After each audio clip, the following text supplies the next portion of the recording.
Hi friends, welcome to XMB. Let's start weekly current affairs from 11 to 17 September 2022.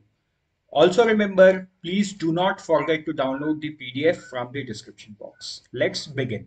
जो है प्रधानमंत्री मत्स्य संपदा योजना इससे रिलेटेड। ये जो स्कीम है, ये स्कीम को 10 तारीख मतलब है ना 10 तारीख को ये स्कीम को 2 साल पूरा हुआ है। It has completed 2 years।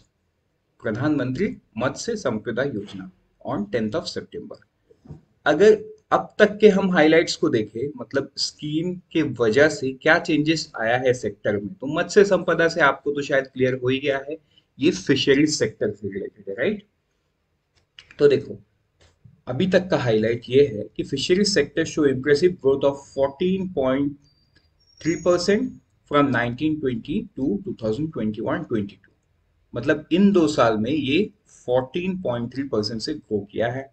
अब fish production reaches all time high of 141.64 lakh ton during 1920 to 161.87 lakh ton during 21-22।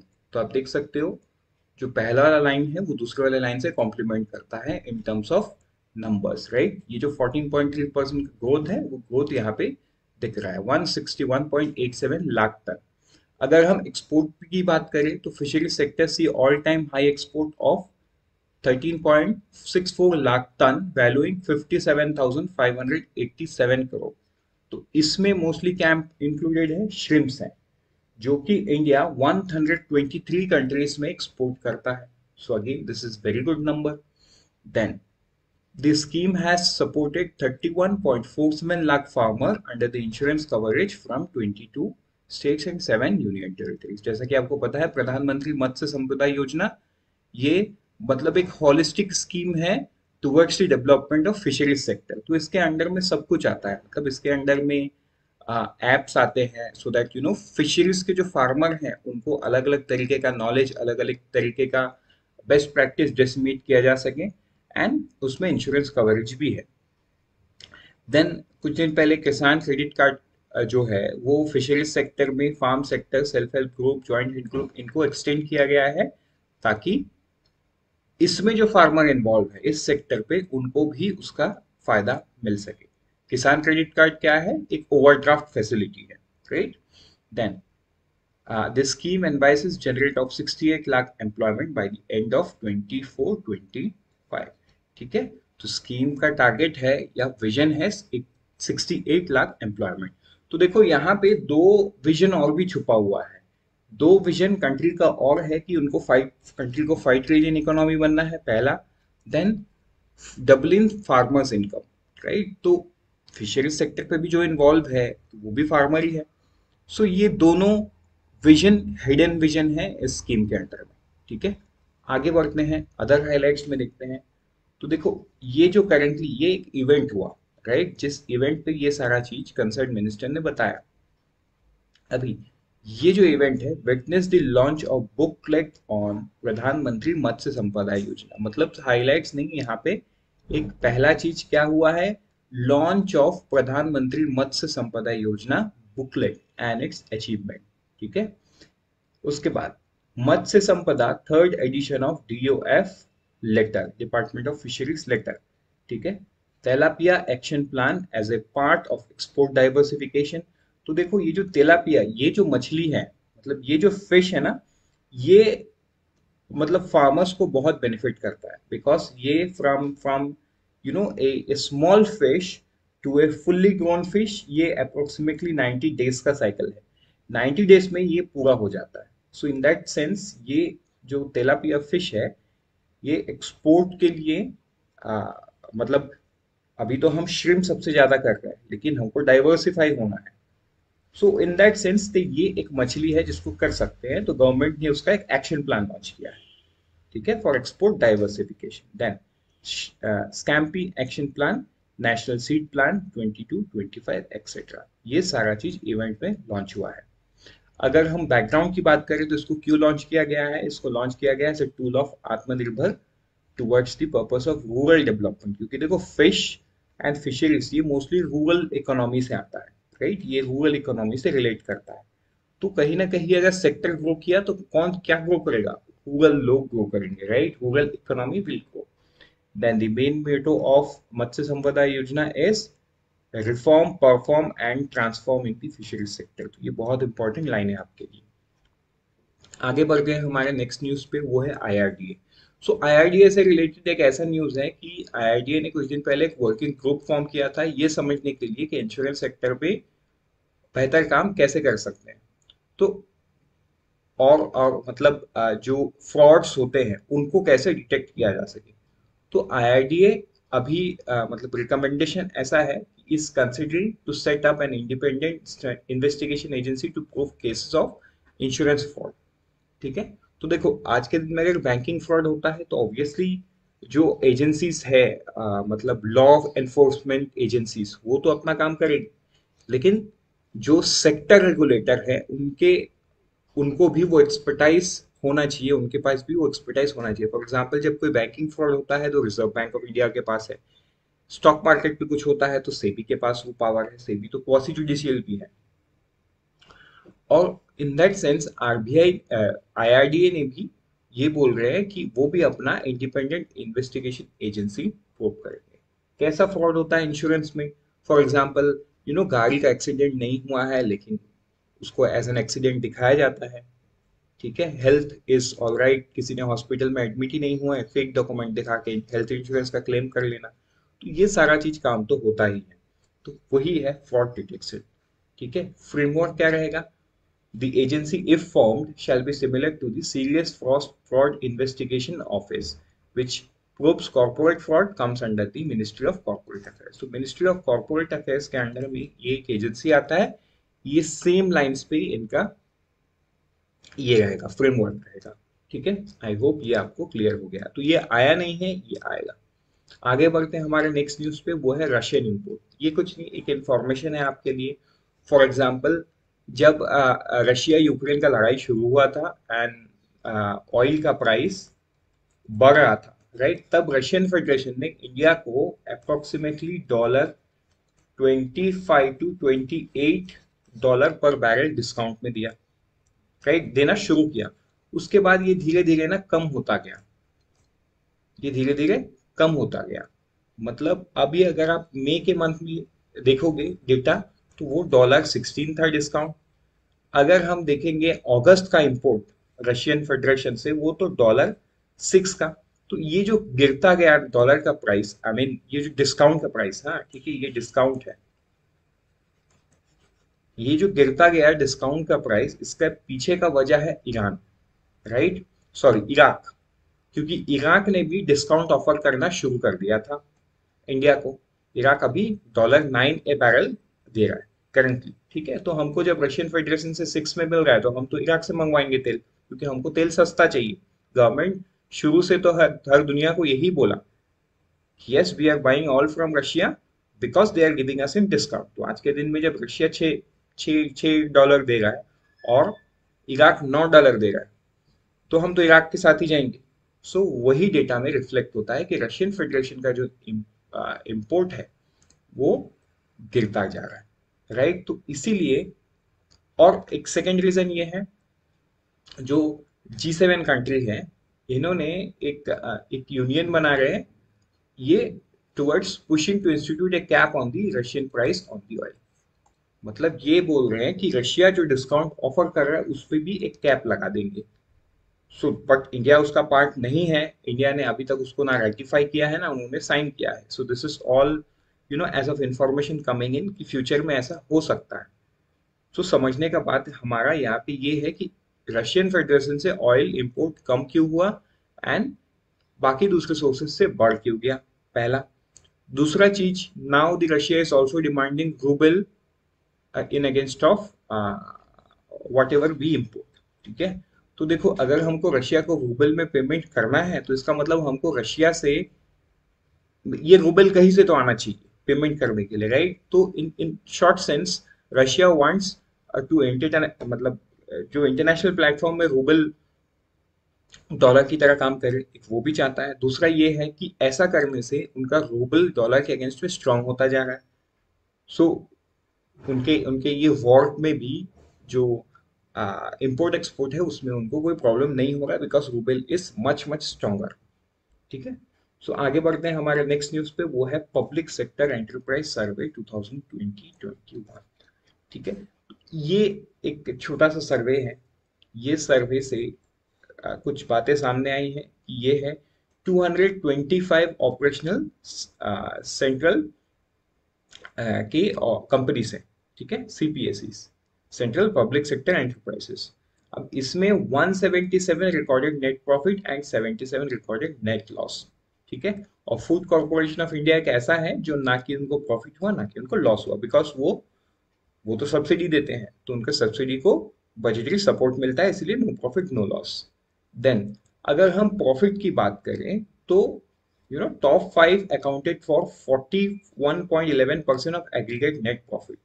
तो मतलब जो टॉप 5 सीपीएसई है वही अकेले 40% से भी ज्यादा कंट्रीब्यूट कर रहे हैं इन टर्म्स ऑफ प्रॉफिट। उसमें से कौन कौन है? एक तो है Indian oil corporation, Bharat petroleum corporation and NTPC. मतलब देखो कौन वाले सेक्टर है? नॉन रिन्यूएबल एनर्जी बनाने वाले सेक्टर। ठीक है, Indian oil, Bharat petroleum corporation and NTPC. Then अगर हम लॉस मेकिंग की बात करें और उसमें हम देखें जो टॉप पे सबसे ज्यादा लॉस दे रही है वो है भारत संचार निगम limited, then Rashtriya Ispat Nigam, Mangalore refinery petrochemicals, Mahanagar telecom,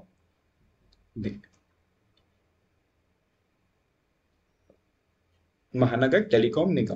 right, तो ये सारे हैं और ये this are the top 5 CPSS which have turned into profit, जिसमें है national fertiliser limited, Chennai petroleum corporation, western coalfield, Hindustan coppers and national Safai Karamchari finance and development corporation. तो ये 5 कंपनी है विच टर्न प्रॉफिटेबल इन FY21। सो ये भी पॉइंट आपको नोट कर लेना है। आगे बढ़ते हैं हमारे नेक्स्ट इंफॉर्मेशन पे, वो है एससीओ मीटिंग। तो देखो ये होने वाला है, ये कब होने वाला है? ये सितंबर, somewhere around 15-16 the prime minister is traveling for the SCO meeting। ठीक है, शंघाई कॉर्पोरेशन काउंसिल। आगे बढ़ते हैं हमारे नेक्स्ट न्यूज पे। वो न्यूज कुछ इस प्रकार है, जो यूनाइटेड स्टेट्स है वो $450 मिलियन दे रहा है किसको? पाकिस्तान को। क्यों? क्योंकि पाकिस्तान एक फाइटर जेट यूज करता है जिसका नाम है F-16, जो कि अमेरिकन मेड फाइटर जेट है एंड पाकिस्तान का सबसे advanced and lethal fighter aircraft है। राइट, तो अभी न्यूज क्या है इसमें? यूएस जो है ग्रांट दे रहा है for maintenance and spare parts of F-16। ठीक है, मतलब पाकिस्तान जो यूज कर रहा है उसके मेंटेनेंस के लिए, उसके स्पेयर पार्ट्स के लिए पाकिस्तान यूएस ये ग्रांट दे रहा है। सो ये तो इंडियन कंसर्न ही है, सिक्योरिटी कंसर्न है। ठीक है, सो बट ये तो आगे ही समझ में आएगा, this is called international relation, ये तो ऐसा होता रहेगा। तो ये आपको जान लेना है कि which country, its the United State which has given F-16 is the fighter jet, American made fighter jet and is with Pakistan as well. ठीक है, आगे बढ़ते हैं कुछ वन लाइनर पे, वो है एक समिट पे। सो आज के दिन में, that is 12 September 2022, the prime minister will inaugurate international dairy federation world dairy summit. ठीक है, ये कहाँ पे करेंगे? वो ग्रेटर नोएडा में करेंगे। देन नेक्स्ट अगर हम ऑबिचुअरी की बात करते हैं तो प्रोफेसर बीबी लाल, ब्रज बसी लाल। राइट, तो ये एक बहुत रेनाउंड आर्कोलॉजिस्ट है, ये डायरेक्टर भी रह चुके हैं एएसआई के। इनका कल के दिन में ऑन 11th of September he is no more। Then art exhibition, तो ये देखो आर्ट एग्जीबिशन इसमें कुछ यूनिक है, इसलिए ये न्यूज पे है, मतलब हम इसको पढ़ रहे हैं। Art exhibition of the painting featuring works of renowned artist Mr. Rodolfo Vega Oviedo from El Salvador। ठीक है, इनॉग्रेशन एट IGNCA गैलरी इन न्यू दिल्ली। ये क्योंकि अल सल्वाडोर से बिलोंग करते हैं एंड ये आर्ट गैलरी के थ्रू बिटवीन मतलब we want to build relationship between both the countries, right? India and El Salvador। Then let's move to the next news, dashboard. So देखो, तो ये doctor Jitendra Singh है, इन्होंने अनाउंस किया कि एक डैशबोर्ड को सेटअप किया जाएगा which will share the best technology practice among the centre and states. मतलब मान के चलो कोई स्टेट टेक्नोलॉजी फ्रंट में अच्छा काम कर रहा है, तो अब तो सेंट्रल गवर्नमेंट की जिम्मेदारी है कि वो टेक्नोलॉजी को लेके एक तो देश में इम्प्लीमेंट करे और बाकी सब स्टेट को उसका पता चले, मतलब उसके फ्रेमवर्क पता चले। पता तो उनको चल ही जाएगा। सो एक एग्जांपल के तौर पे हम समझते हैं जैसे कि हेलीबॉर्न टेक्नोलॉजी, ये कहाँ जोधपुर राजस्थान में लॉन्च हुआ था अक्टूबर 21 में। अभी कुछ ही स्टेट इस पे काम कर पाए, वो है राजस्थान, गुजरात, पंजाब, हरियाणा। लेकिन ये ऐसा टेक्नोलॉजी जिसको तो सारे देश में लगा, मतलब यूज किया जा सकता है और अच्छा काम किया जा सकता है, लेकिन ये नहीं हो पाया। सो ये नहीं हो पाया because of some or the other issues in federal cooperative federalism. ठीक। On the other hand political difference है एंड बहुत सारे डिफरेंस होते हैं जिस वजह से नहीं हो पाया। सो ये एक डैशबोर्ड बनाया जाएगा जहां पे the central government would put all the best practice, the framework of that technology in this dashboard. Whosoever state wants can come in, can understand the framework, can understand the everything ifs and buts, and can go to their state and implement. ठीक है? तो this will further enhance the cooperative federalism.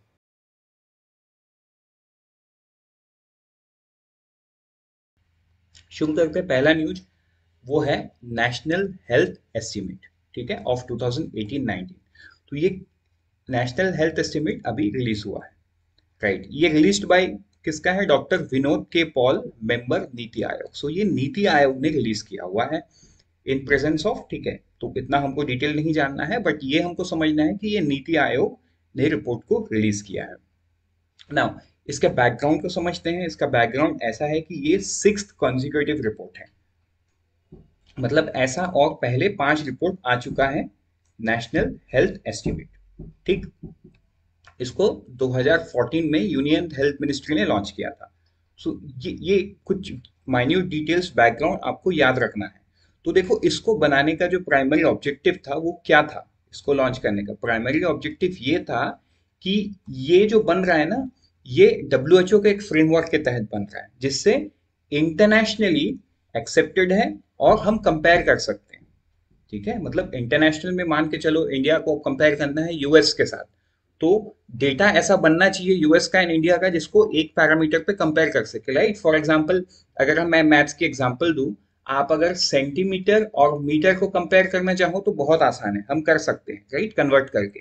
लेकिन अगर मैं बताऊं kilogram और metre को, तो इसका कभी रिलेशन बैठ ही नहीं सकता। ये तो अलग अलग यूनिट्स हो गए, राइट। किलोग्राम वेट का यूनिट हो गया, ये लेंथ का यूनिट हो गया, तो ये तो कंपेयर हो ही नहीं सकता।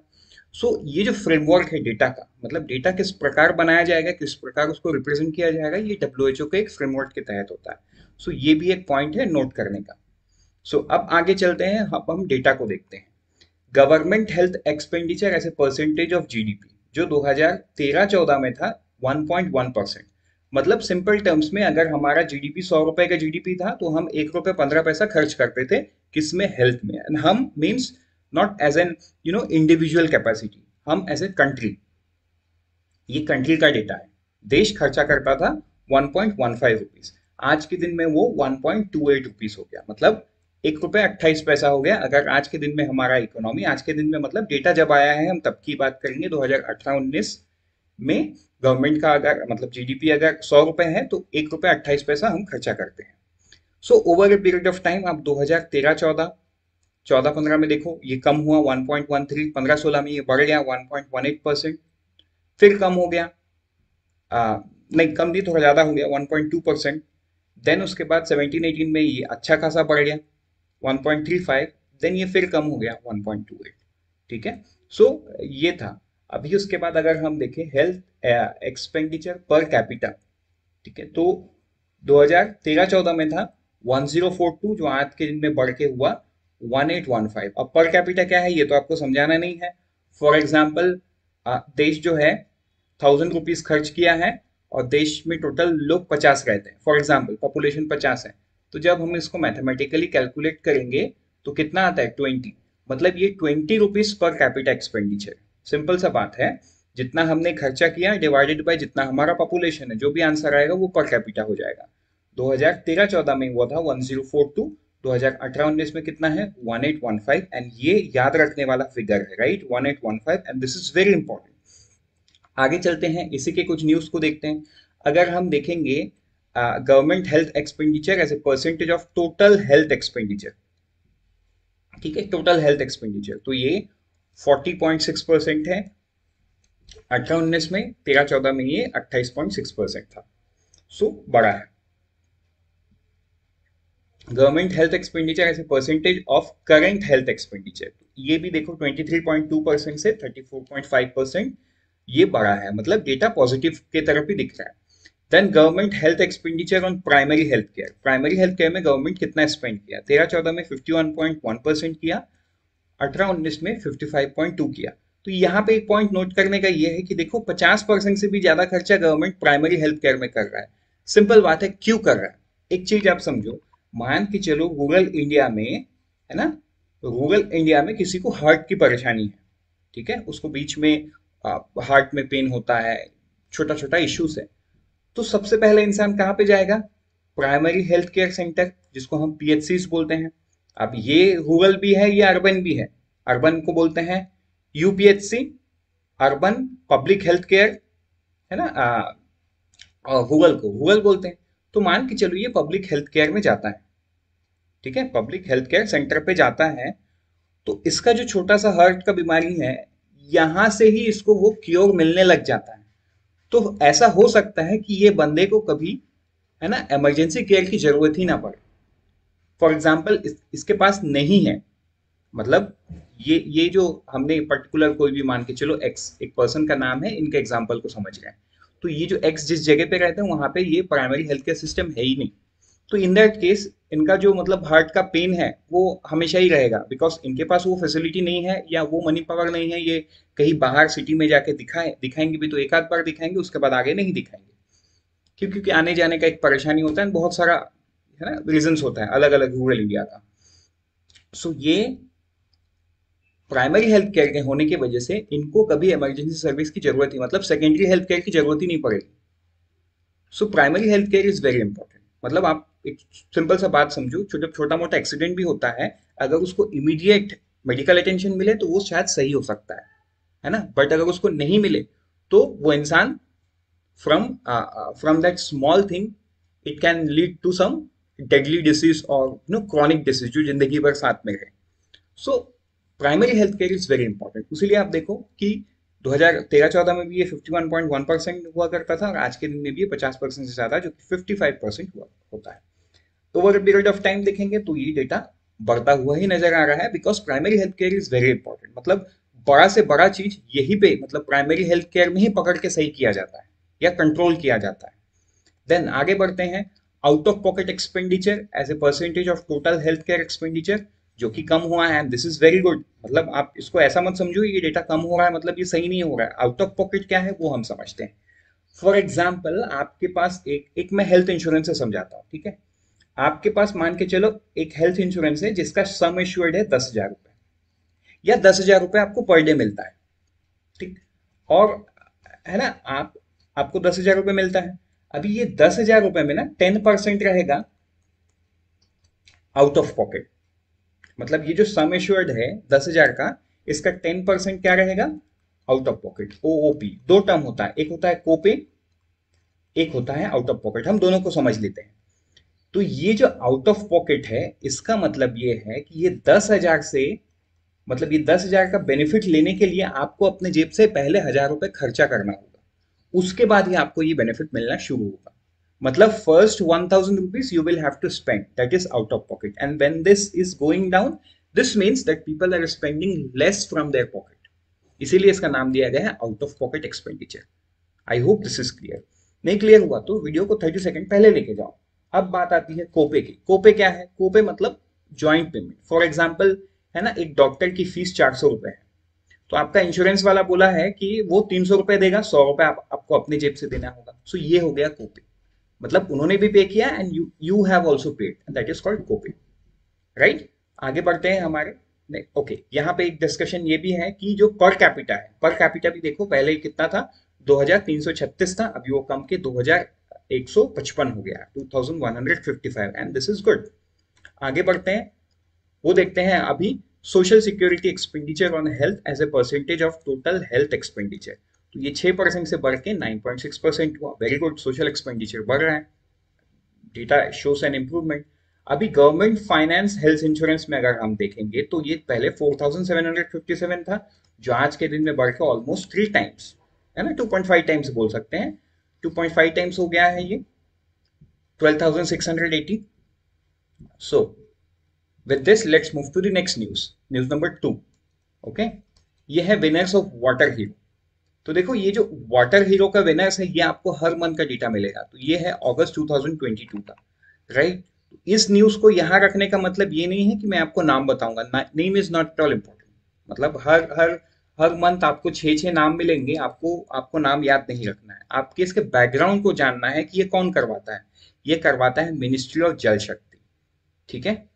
तो winner of water hero share your story contest, तो ये है पूरा कॉन्टेस्ट का नाम फॉर द मंथ ऑफ अगस्त 22। अभी ये लॉन्च किसने किया? The department of water resource, river development and Ganga rejuvenation, ministry of जल शक्ति हैज लॉन्च्ड। ठीक, किसने लॉन्च किया आपको पता चल गया। For the month of August there are 6 winners, उनको 10,000 रुपए मिलेगा और सर्टिफिकेट मिलेगा। अब कौन है वो 6 लोग, दैट इज नॉट इम्पोर्टेंट, ठीक है। वो क्या होता है, एक वेबसाइट होता है जहां पे आपको अपना एक वीडियो और आपने क्या काम किया उसको आपको 300 वर्ड्स में एक्सप्लेन, मतलब एक ऐसे टाइप का लिखना पड़ता है और अपलोड करना पड़ता है।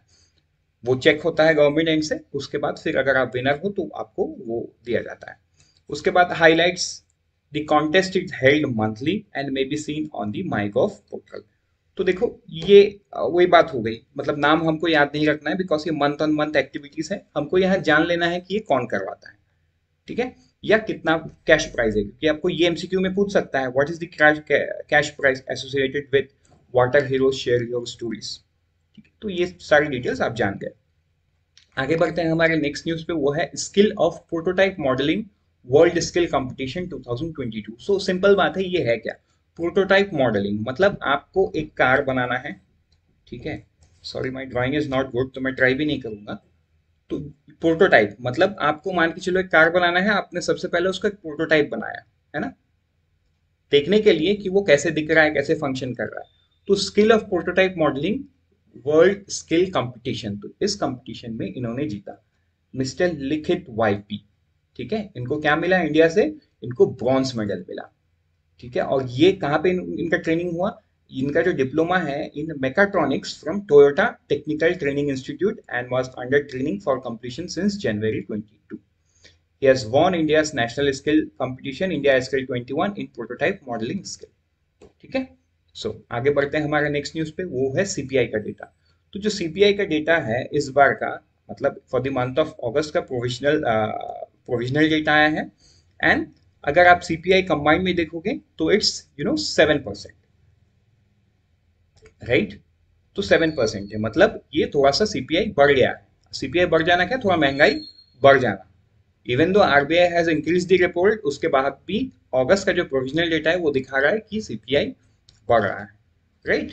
तो अभी आगे फ्यूचर में ही पता चलेगा आरबीआई का एक्शंस क्या होगा, गवर्नमेंट के एक्शंस क्या होंगे, ठीक है। ये फिर अप ट्रेंड जाना शुरू हुआ है। सो आप देखो ये ग्राफ, ये नीचे गया, नीचे से देन ये ऊपर गया। अब आगे बढ़ते हैं। अच्छा, सीपीआई का डेटा कौन देता है, सीपीआई का डेटा एनएसओ देता है, ये भी आपको याद करना है। एनएसओ किसको अंदर में है, MOSPI, ministry of statics and programme implementation, इसके अंडर में आता है। सो आगे बढ़ते हैं हमारे नेक्स्ट न्यूज पे, वो है एग्री एक्सपोर्ट डेटा। तो देखो जो प्रोविजनल डेटा रिलीज हुआ है director general of commercial intelligence and statics, ठीक है। The overall export of agriculture and processed food increase to $, 9598 million in April July 22। April से जुलाई तक इतना बढ़ा है, from $, 7397 million over the same period last year. तो ये कितना, ये हो गया 30% अप ट्रेंड, मतलब जो एग्रीकल्चर एक्सपोर्ट है हमारा वो 30% से बढ़ गया है। तो यहाँ पे एक रीजन ये भी आएगा ना, जो वीट हमने एक्सपोर्ट किया after the food crisis following the Russia Ukraine war, ठीक है। तो वो भी कंट्रीब्यूट किया है, इस 30% में वो डेटा भी है, तो उसको भी हमको, वो तो अभी बंद हो चुका है, राइट, तो वो भी आपको कंसिडर करना है। नाउ जो 40% एक्सपोर्ट टारगेट है ये हमने पहले 4 मंथ में ही कंप्लीट कर लिया। अगर आप इसमें से देखोगे, मतलब कौन से एग्रीकल्चर प्रोडक्ट में स्पाइक देखा गया है, वो है fruit and vegetable, cereals, livestock and processed food witnessed a spike in the export of this fiscal, ठीक है। तो आई होप ये आपको क्लियर हो गया। आगे बढ़ते हैं हमारे नेक्स्ट कुछ वन लाइनर पे, वो है क्लीनेथॉन। तो क्लीनेथॉन क्या है? ये एक कैंपेन है जो जुहू बीच मुंबई में हुआ है, जहां पे नॉर्मल सिटीजन आपके और मेरे जैसे लोग ने पार्टिसिपेट किया और जुहू बीच को क्लीन किया है। तो क्या नाम है उसका? क्लीनेथॉन। ये आपको याद रखना है कि ये कहाँ पे हुआ, जुहू बीच में हुआ। नेक्स्ट है आयुर्वेदा डे 2022। ठीक है, तो आयुर्वेदा डे जो है वो 12 सितंबर को सेलिब्रेट किया जाता है। एंड 12 सितंबर को एक 6 वीक्स प्रोग्राम लॉन्च हुआ है, फ्रॉम 12 सितंबर टू 23 अक्टूबर 2022। ठीक है, तो all India institute of Ayurveda under the ministry of Ayush launched Ayurveda day 22 programme. ठीक है, तो ये जो थीम है, हर दिन हर घर आयुर्वेदा, राइट, ये आपको याद रखना है। नेक्स्ट है वर्चुअल नेटवर्किंग मीट। तो ये क्या है? ये यूनियन गवर्नमेंट ने वर्चुअल नेटवर्किंग मीट एक रखा है उन्होंने फॉर जीआई प्रोडक्ट्स। इंडिया के जितने भी जीआई प्रोडक्ट्स हैं उसको लेकर डिस्कस करेंगे। कहाँ पे उन्होंने रखा है? उन्होंने रखा है कतार में। तो कौन लोग पार्टिसिपेट करेंगे इसमें? पार्टिसिपेट करेंगे इंडियन एम्बेसी के लोग, दोहा और आईबीपीसी कतार, यहाँ के लोग, राइट, ताकि जो मतलब हमारा जीआई प्रोडक्ट है वो हम कतार में बेच पाए। ठीक है, वो हम एक्सपोर्ट कर पाए। तो उसके लिए आप बोल सकते हो सेशन टाइप का हुआ, जिसका नाम दिया गया वर्चुअल नेटवर्किंग मीट। कैसे वो नेटवर्क बिल्ड किया जाए? More than 80 participants including export importer representative from IBPC, officials of Indian embassy and agriculture, मतलब एपीडीए के लोग पार्टिसिपेट किया, बिकॉज एपीडीए का तो इसमें बहुत बड़ा रोल है। देन चलते हैं नेक्स्ट न्यूज पे, वो है स्मॉल हाइड्रो पावर प्रोजेक्ट्स। तो ये है न्यूज छत्तीसगढ़ से related. The Chhattisgarh government has extended the period of policy to promote small hydro power project in the state for another 10 years। The small hydro power project policy expired कब हुआ? ये फरवरी 2022 को हुआ। The policy promotes the development of small hydro power project up to 25 megawatt capacities. ठीक है, सो I hope ये आपको क्लियर हो गया। अब फिर आगे चलते हैं नेक्स्ट कुछ वन लाइनर पे, वो है millets project.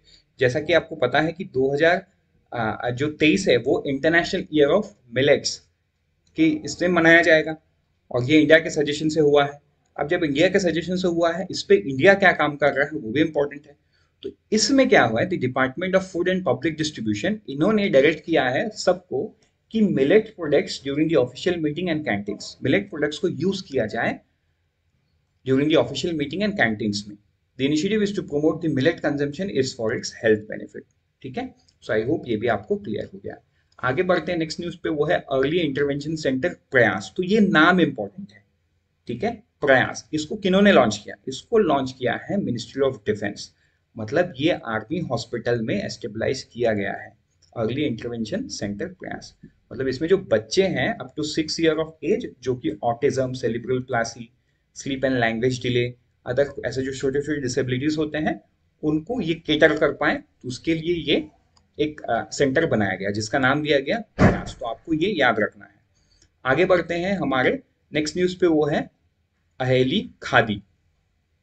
So Khadi India organise an exhibition and a fashion show, Aheli Khadi and NIFT Gandhinagar. ठीक है, आगे बढ़ते हैं हमारे नेक्स्ट फिर कुछ वन लाइनर पे।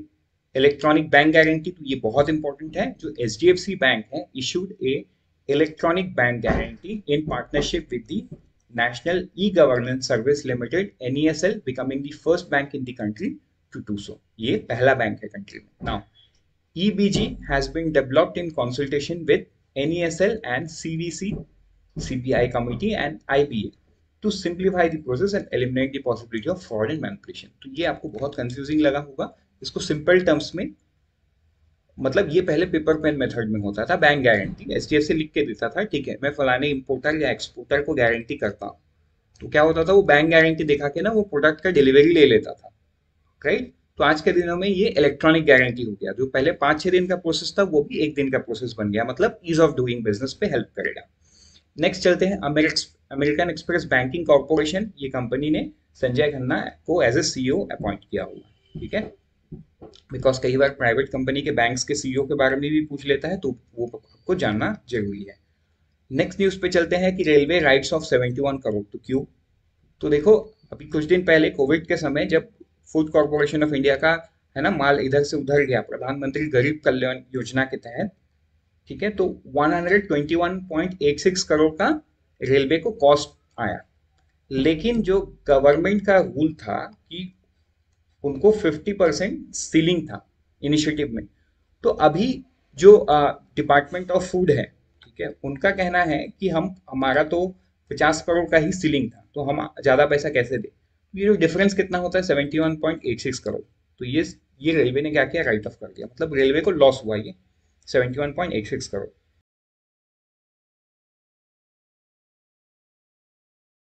तो देखो ये बोर्ड ऑफ ट्रेड है क्या। सबसे पहले इसके बैकग्राउंड को जानते हैं। न्यूज में क्या है, न्यूज में तो सिर्फ इतना है कि जो पीयूष गोयल है हमारे कंसर्न मिनिस्टर, उन्होंने फर्स्ट मीटिंग लिया ये बोर्ड ऑफ ट्रेड का। तो न्यूज में तो इतना ही है, लेकिन बैकग्राउंड क्या है वो जान लेना यहाँ पे उससे भी इंपॉर्टेंट है कि जो बोर्ड ऑफ ट्रेड है has been constituted by merging trade development and promotion with board of trade, ठीक है। तो ये दोनों को मर्ज करके बोर्ड ऑफ ट्रेड बनाया गया है। तो कब बनाया गया है, 17 जुलाई 2019 को। तो ये बोर्ड ऑफ ट्रेड है क्या। The board of trade advises the government on policy measure connected with the foreign trade policy in order to achieve the objective of boosting India trade. क्योंकि देखो जब हम ट्रेड करते हैं ना एक between a nation to a nation, ठीक है, तो इसमें बहुत सारा फैक्टर इन्वॉल्व होता है। मतलब ट्रेड मतलब इतना ही नहीं कि सिर्फ सामान खरीद के लेके आना। फॉर एग्जांपल आज के दिन में आप देखो, जब इंडिया रशिया से ऑयल खरीद रहा है तो इसमें कितने सारे जियोपॉलिटिकल प्रेशर है। प्रेशर इन द सेंस क्योंकि रशिया के ऊपर सैंक्शन लगे हुए हैं। तो यहाँ पे सिर्फ मिनिस्ट्री ऑफ कॉमर्स इन्वॉल्व नहीं है, यहाँ पे मिनिस्ट्री ऑफ एक्सटर्नल अफेयर्स भी बहुत तरीके से इन्वॉल्व है, क्योंकि वही लोग फॉरेन पॉलिसी को मैनेज कर रहे हैं। मतलब जो यूएस से प्रेशर आ रहा है, यूरोप से प्रेशर आ रहा है, उनको कौन डिफेंड कर रहा है, मिनिस्ट्री ऑफ एक्सटर्नल अफेयर्स। ताकि जो स्विफ्ट ट्रेड हो दोनों के बीच में, एकदम इजी ट्रेड हो मिनिस्ट्री ऑफ कॉमर्स और रशिया के बीच में, वो बढ़िया सा काम करे। सो ये बोर्ड ऑफ ट्रेड का भी काम कुछ इस प्रकार रहेगा। मतलब ये ना ही सिर्फ ट्रेड के बारे में गवर्नमेंट को एडवाइस करेगा, बल्कि है ना फॉरेन ट्रेड पॉलिसी, मतलब वो ओवरऑल एक ऑब्जेक्टिव को अचीव करना चाहेगा, to achieve the objective of boosting India trade. मतलब सिर्फ खरीदना बेचने का बात नहीं आता यहाँ पे, उससे बढ़ के काम करेगा बोर्ड ऑफ ट्रेड, ठीक है। तो इसीलिए इसको रिकॉन्स्टिट्यूट करके दोनों बोर्ड को मर्ज करके एक पावरफुल बॉडी बनाया गया है। तो करंट न्यूज में क्या है कि जो पीयूष गोयल है मिनिस्टर कंसर्न, उन्होंने इस बोर्ड का फर्स्ट मीटिंग लिया है, राइट। इतना ही था न्यूज पे। आगे बढ़ते हैं हमारे नेक्स्ट पे, वो है एक्सआर स्टार्टअप प्रोग्राम। तो ये है क्या, देखो ये जो प्रोग्राम है ये MEITY ministry of electronics and information technology, ठीक है, ये जो मिनिस्ट्री है इन्होंने स्टार्टअप हब एंड मेटा, मतलब MEITY का स्टार्टअप हब प्लस मेटा, ये दोनों कंपनी ने, मतलब ये दोनों मिलके इन्होंने क्या लॉन्च किया है, XR startup programme to create the next generation startup in extended reality technology. क्योंकि देखो जो एमर्जिंग टेक्नोलॉजीज है, for example augmented reality, virtual reality, metaverse, तो ये सारा जो टेक्नोलॉजी है इस पे स्टार्टअप अच्छा काम कर सके। क्योंकि देखो Indian in terms of this kind of technology हम बहुत आगे हैं प्रोबेबली, है ना। कुछ टेक्नोलॉजी में हमको कोई नहीं बीट कर सकता, स्पेशली इंडियंस, राइट। तो उसमें AR एंड VR भी आता है। ML is not right now, ML में मशीन लर्निंग में कोई दूसरे कंट्री हमसे थोड़ा सा आगे है, बट ऐसा नहीं है कि AR एंड VR में हम कुछ बड़े कंट्री से बहुत पीछे हैं। Yes, we are working very good on AR and VR technology. तो स्टार्टअप्स को हेल्प मिल सके इसलिए ये इनका इनिशिएटिव है, ठीक है। तो इसमें क्या होगा, एक accelerator programme to help 40 early age startup to create products and solution based on XR technologies. तो XR टेक्नोलॉजीज किसको बोला गया है, AR एंड VR को, ये आप ध्यान में रखो।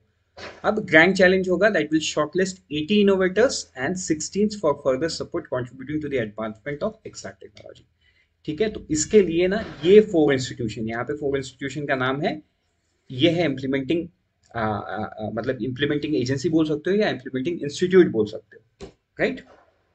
सो आगे बढ़ते हैं हमारे नेक्स्ट न्यूज पे, वो है इंटरनेशनल ईयर ऑफ मिलेट्स 2023। तो जैसा कि आप शायद ये जानते ही हो कि यूनाइटेड नेशन जनरल असेंबली ने 2023 को as an international year of millet के हिसाब से अडॉप्ट कर लिया है। एंड ये जो प्रपोजल है, ये प्रपोजल इंडिया का था, जिसमें इंडिया को 70 अदर्स नेशन ने सपोर्ट किया था। सो 2023 would be Indian international year of millets. तो देखो जब इंडिया का प्रपोजल था तो इंडिया में मिलेट्स का जो चलन है उसको तो बढ़ावा देना है, इसीलिए agriculture ministry organizes various pre-launch event and initiate to create awareness about ancient forgotten golden grain, इनको गोल्डन ग्रेन भी बोला जाता है, as a run up to the international year of millets. Now इसके लिए कॉन्टेस्ट करा रहे हैं, कॉन्टेस्ट का जो थीम है वो है Indian wealth millets for health. ठीक है, ये है कॉमिक स्टोरी कॉन्टेस्ट। ठीक, एंड एक इनोवेशन चैलेंज है वो है मिलेट स्टार्टअप इनोवेशन चैलेंज। तो ये आपको ध्यान में रखना है, मिनिस्ट्री कंसर्न है एग्रीकल्चर मिनिस्ट्री। ठीक है, आगे बढ़ते हैं हमारे नेक्स्ट न्यूज पे, वो है power finance corporation as DFI. तो देखो ये गवर्नमेंट का प्रपोजल है कि पावर फाइनेंस कॉर्पोरेशन जो है इसको डीएफआई का स्टेटस मिल जाए, इसीलिए इन्होंने मिनिस्ट्री ऑफ पावर के अंडर में आता है पीएफसी, इन्होंने मिनिस्ट्री ऑफ फाइनेंस को चिट्ठी लिखा है, उसमें पावर फाइनेंस कॉर्पोरेशन को उनकी मांग ये है कि डीएफआई का स्टेटस दिया जाए। फ्रेमवर्क क्या रहेगा, national bank for financing infrastructure and development act 2021। सबसे बड़ा सवाल होता है वाई, क्यों? क्योंकि डीएफआई स्टेटस मिलने से पीएफसी को क्या मिलेगा, helps financial institution access foreign funding grants and loans easily and in higher quantum. मतलब पीएफसी तो अच्छा काम ऑलरेडी कर रहा है, ट्रांसमिशन एंड डिस्ट्रीब्यूशन का काम 42% है उनका, एसेट मतलब लोन एसेट मिक्स जो है, रिन्यूएबल सेक्टर पे 10% है, 47 कन्वेंशनल जनरेशन पे है। लेकिन देखो COP 26 में तो हमारा बहुत बड़ा बड़ा टारगेट है, एक तो 2030 तक हमको 50% ये करना है, मतलब 50% कार्बन एमिशन को रिड्यूस करना है या डीकार्बनाइजेशन करना है एमिशन को। ठीक है, एंड 2070 तक कार्बन न्यूट्रल बनना है। तो ये सारी चीज के लिए ना सी गवर्नमेंट इज थिंकिंग, या गवर्नमेंट को ऐसा लग रहा है कि जो पीएफसी है पावर फाइनेंस कॉर्पोरेशन, इसको डीएफआई का स्टेटस मिलने से अच्छा काम कर पाएगी। बिकॉज आज के दिन में पीएफसी बहुत बड़ा पैसा फॉरेन फंडिंग में नहीं उठा पा रही है एंड लोन नहीं दे पा रही है, डीएफआई का स्टेटस मिलने से ये सारा काम वो कर पाएंगे। तो बस इतना ही था ये न्यूज। आगे बढ़ते हैं नेक्स्ट न्यूज पे जो बहुत इंपॉर्टेंट है, कमिटी टू बूस्ट पीईवीसी इन्वेस्टमेंट। ठीक है, पी क्या है, एक तो है प्राइवेट इक्विटी, वीसी क्या है, वेंचर कैपिटलिस्ट। ठीक है, तो ये मिनिस्ट्री ऑफ फाइनेंस ने कॉन्स्टिट्यूट किया है an expert committee headed by former SEBI chief M Damodaran to examine and suggest appropriate measure to address regulatory issues to scale up investment by venture capital and private equity. तो आप इसको ध्यान में रखो, former SEBI chief M Damodaran. ठीक है, ये है इनका फोटो, राइट। तो ये आपको याद कर लेना है। आगे बढ़ते हैं हमारे नेक्स्ट न्यूज पे, वो है इंटरनेशनल न्यूज। वो ऐसा है कि 49 Armenian soldier killed in clash. तो देखो ये एक बॉर्डर डिस्प्यूट है, ये डिस्प्यूट जो है ना ये सोवियत एरा से है, मतलब अर्मेनिया और अजरबैजान के बीच में, ये दोनों ही कंट्री सोवियत के पार्ट हुआ करते थे। तो यहाँ पे अभी प्रॉब्लम, और शुरू से ये प्रॉब्लम चला है, जो अजरबैजान के सोल्जर्स है उन्होंने अर्मेनियन पोस्ट को कैप्चर करने के लिए बॉर्डर को क्रॉस करके आगे गए हैं। लेकिन यहाँ पे रशिया एक पीस कीपर है, मतलब रशिया अपने ट्रूप्स को डिप्लॉय करके रखता है ताकि यहाँ पे पीस मेंटेन रहे, मतलब इनके बॉर्डर पे भी डिस्प्यूट है लाइक इंडिया पाकिस्तान। ठीक है, तो ये बस कंट्री को आप ध्यान में रख लो, बाकी तो हमारे लिए बहुत ज्यादा इंपॉर्टेंट नहीं है, बट हाँ आर्मेनिया एंड अजरबैजान के बीच में ये इश्यूज चल रहा है। देन आगे बढ़ते हैं हम नेक्स्ट न्यूज पे, वो है 384 drugs on essential medical list. सबसे इंपॉर्टेंट चीज ये जान लो, ये जो लिस्ट है ये सबसे पहला 1996 में कंपाइल किया गया था और इसको आज आज तक 3 बार रिवाइज किया गया है। सबसे पहले इसको रिवाइज किया गया है 2003 में, फिर 2011 में, फिर 2015 में, उसके बाद अब अभी आपको याद ही रखना है कि 384 एसेंशियल मेडिसिन लिस्ट में है। एक चीज और नोट करो कि जो लिस्ट से है 34 ड्रग को हटाया गया और 27 ड्रग को ऐड किया गया। अब कौन सा है ये तो हमको जानना नहीं है, राइट, बट आप ये 384 अक्रॉस 27 कैटेगरीज, ठीक है, आप इसको याद रखो। देन हम आगे बढ़ते हैं हमारे नेक्स्ट न्यूज पे, वो है G20 प्रेसिडेंसी। तो देखो इंडिया जो है G20 का जो समिट 2023 में होल्ड करेगा। तो ये क्यों करेगा? Because India would be the G20 in the G20 presidency from December 1, 2022 and continue till November 30, 2023। तो ये आपको ध्यान देना है। एट प्रेजेंट इंडिया क्या है? इंडिया तिरोका में है along with Indonesia and Italy. But presidency के टाइम पे the interesting thing would be troika किन के पास रहेगा? एक तो इंडिया के पास रहेगा, इंडोनेशिया के पास रहेगा एंड ब्राजील के पास रहेगा। ठीक है, वुड फॉर्म दी तिरोका एंड ये तीनों country is the developing country. तो ये बहुत बड़ा बात है कि मतलब प्रेसिडेंसी एंड तिरोका किसके पास रहेगा? Developing country. तो इनका जो डिमांड है, ऑब्वियस सी बात है, developing country and developed nation के डिमांड्स बहुत अलग अलग है, मतलब सिमिलर ग्राउंड्स पे तो है ही नहीं। सो इन दैट सेंस जब G20 ये इतनी पावरफुल बॉडी में तीन डेवलपिंग नेशंस होंगे तो इनका डेवलपिंग नेशन को लेके कुछ तो बात रहेगा। तो वो तो आने वाले समय पे ही पता चलेगा। सो जो समिट है वो सितंबर 9 से 10 बिटवीन 2023 हेल्ड होगा। तो ये आप अभी भी याद नहीं करोगे तो चलेगा, क्योंकि अभी भी एक साल है, अगले साल हम इसको याद करेंगे। ठीक है, तो इसमें कौन से कंट्री पार्टिसिपेट करेंगे? एज ऑफ नाउ ये लिस्ट आ गया है, बट ये चेंज भी हो सकता है एक साल बाद। तो जो होगा तब हम देख लेंगे। तो आपको यहाँ पे एक सवाल का जवाब कमेंट सेक्शन में आप लिखो, who is the current chair of G20। ठीक है, who is the current chair, मतलब इंडिया तो तिरोका में है, लेकिन who is the current chair? तो ऑब्वियस सी बात है इन तीन कंट्री में से कोई एक है, इंडोनेशिया, इटली एंड इंडिया। तो आप बताओ कौन है। चलो आगे बढ़ते हैं हमारे नेक्स्ट न्यूज पे, वो है इंडिया चाइना रिलेशंस। तो देखो एक बहुत अच्छा न्यूज आ रहा है, लेकिन अगेन इसके पीछे का रीजन मैं आपको बताऊंगा। रीजन क्या है? जो पेट्रोलिंग पॉइंट नंबर 15 है, गोगरा हॉट स्प्रिंग एरिया, यहाँ पे इंडिया एंड चाइना ने कंप्लीट डिसएंगेजमेंट कर दिया है। मतलब डिसएंगेज का मतलब जो इंटरनेशनल बॉर्डर में दोनों के आर्मी लोग बैठे हुए थे अपना अस्त्र शस्त्र लेके, ये लोग सब पीछे चले गए हैं।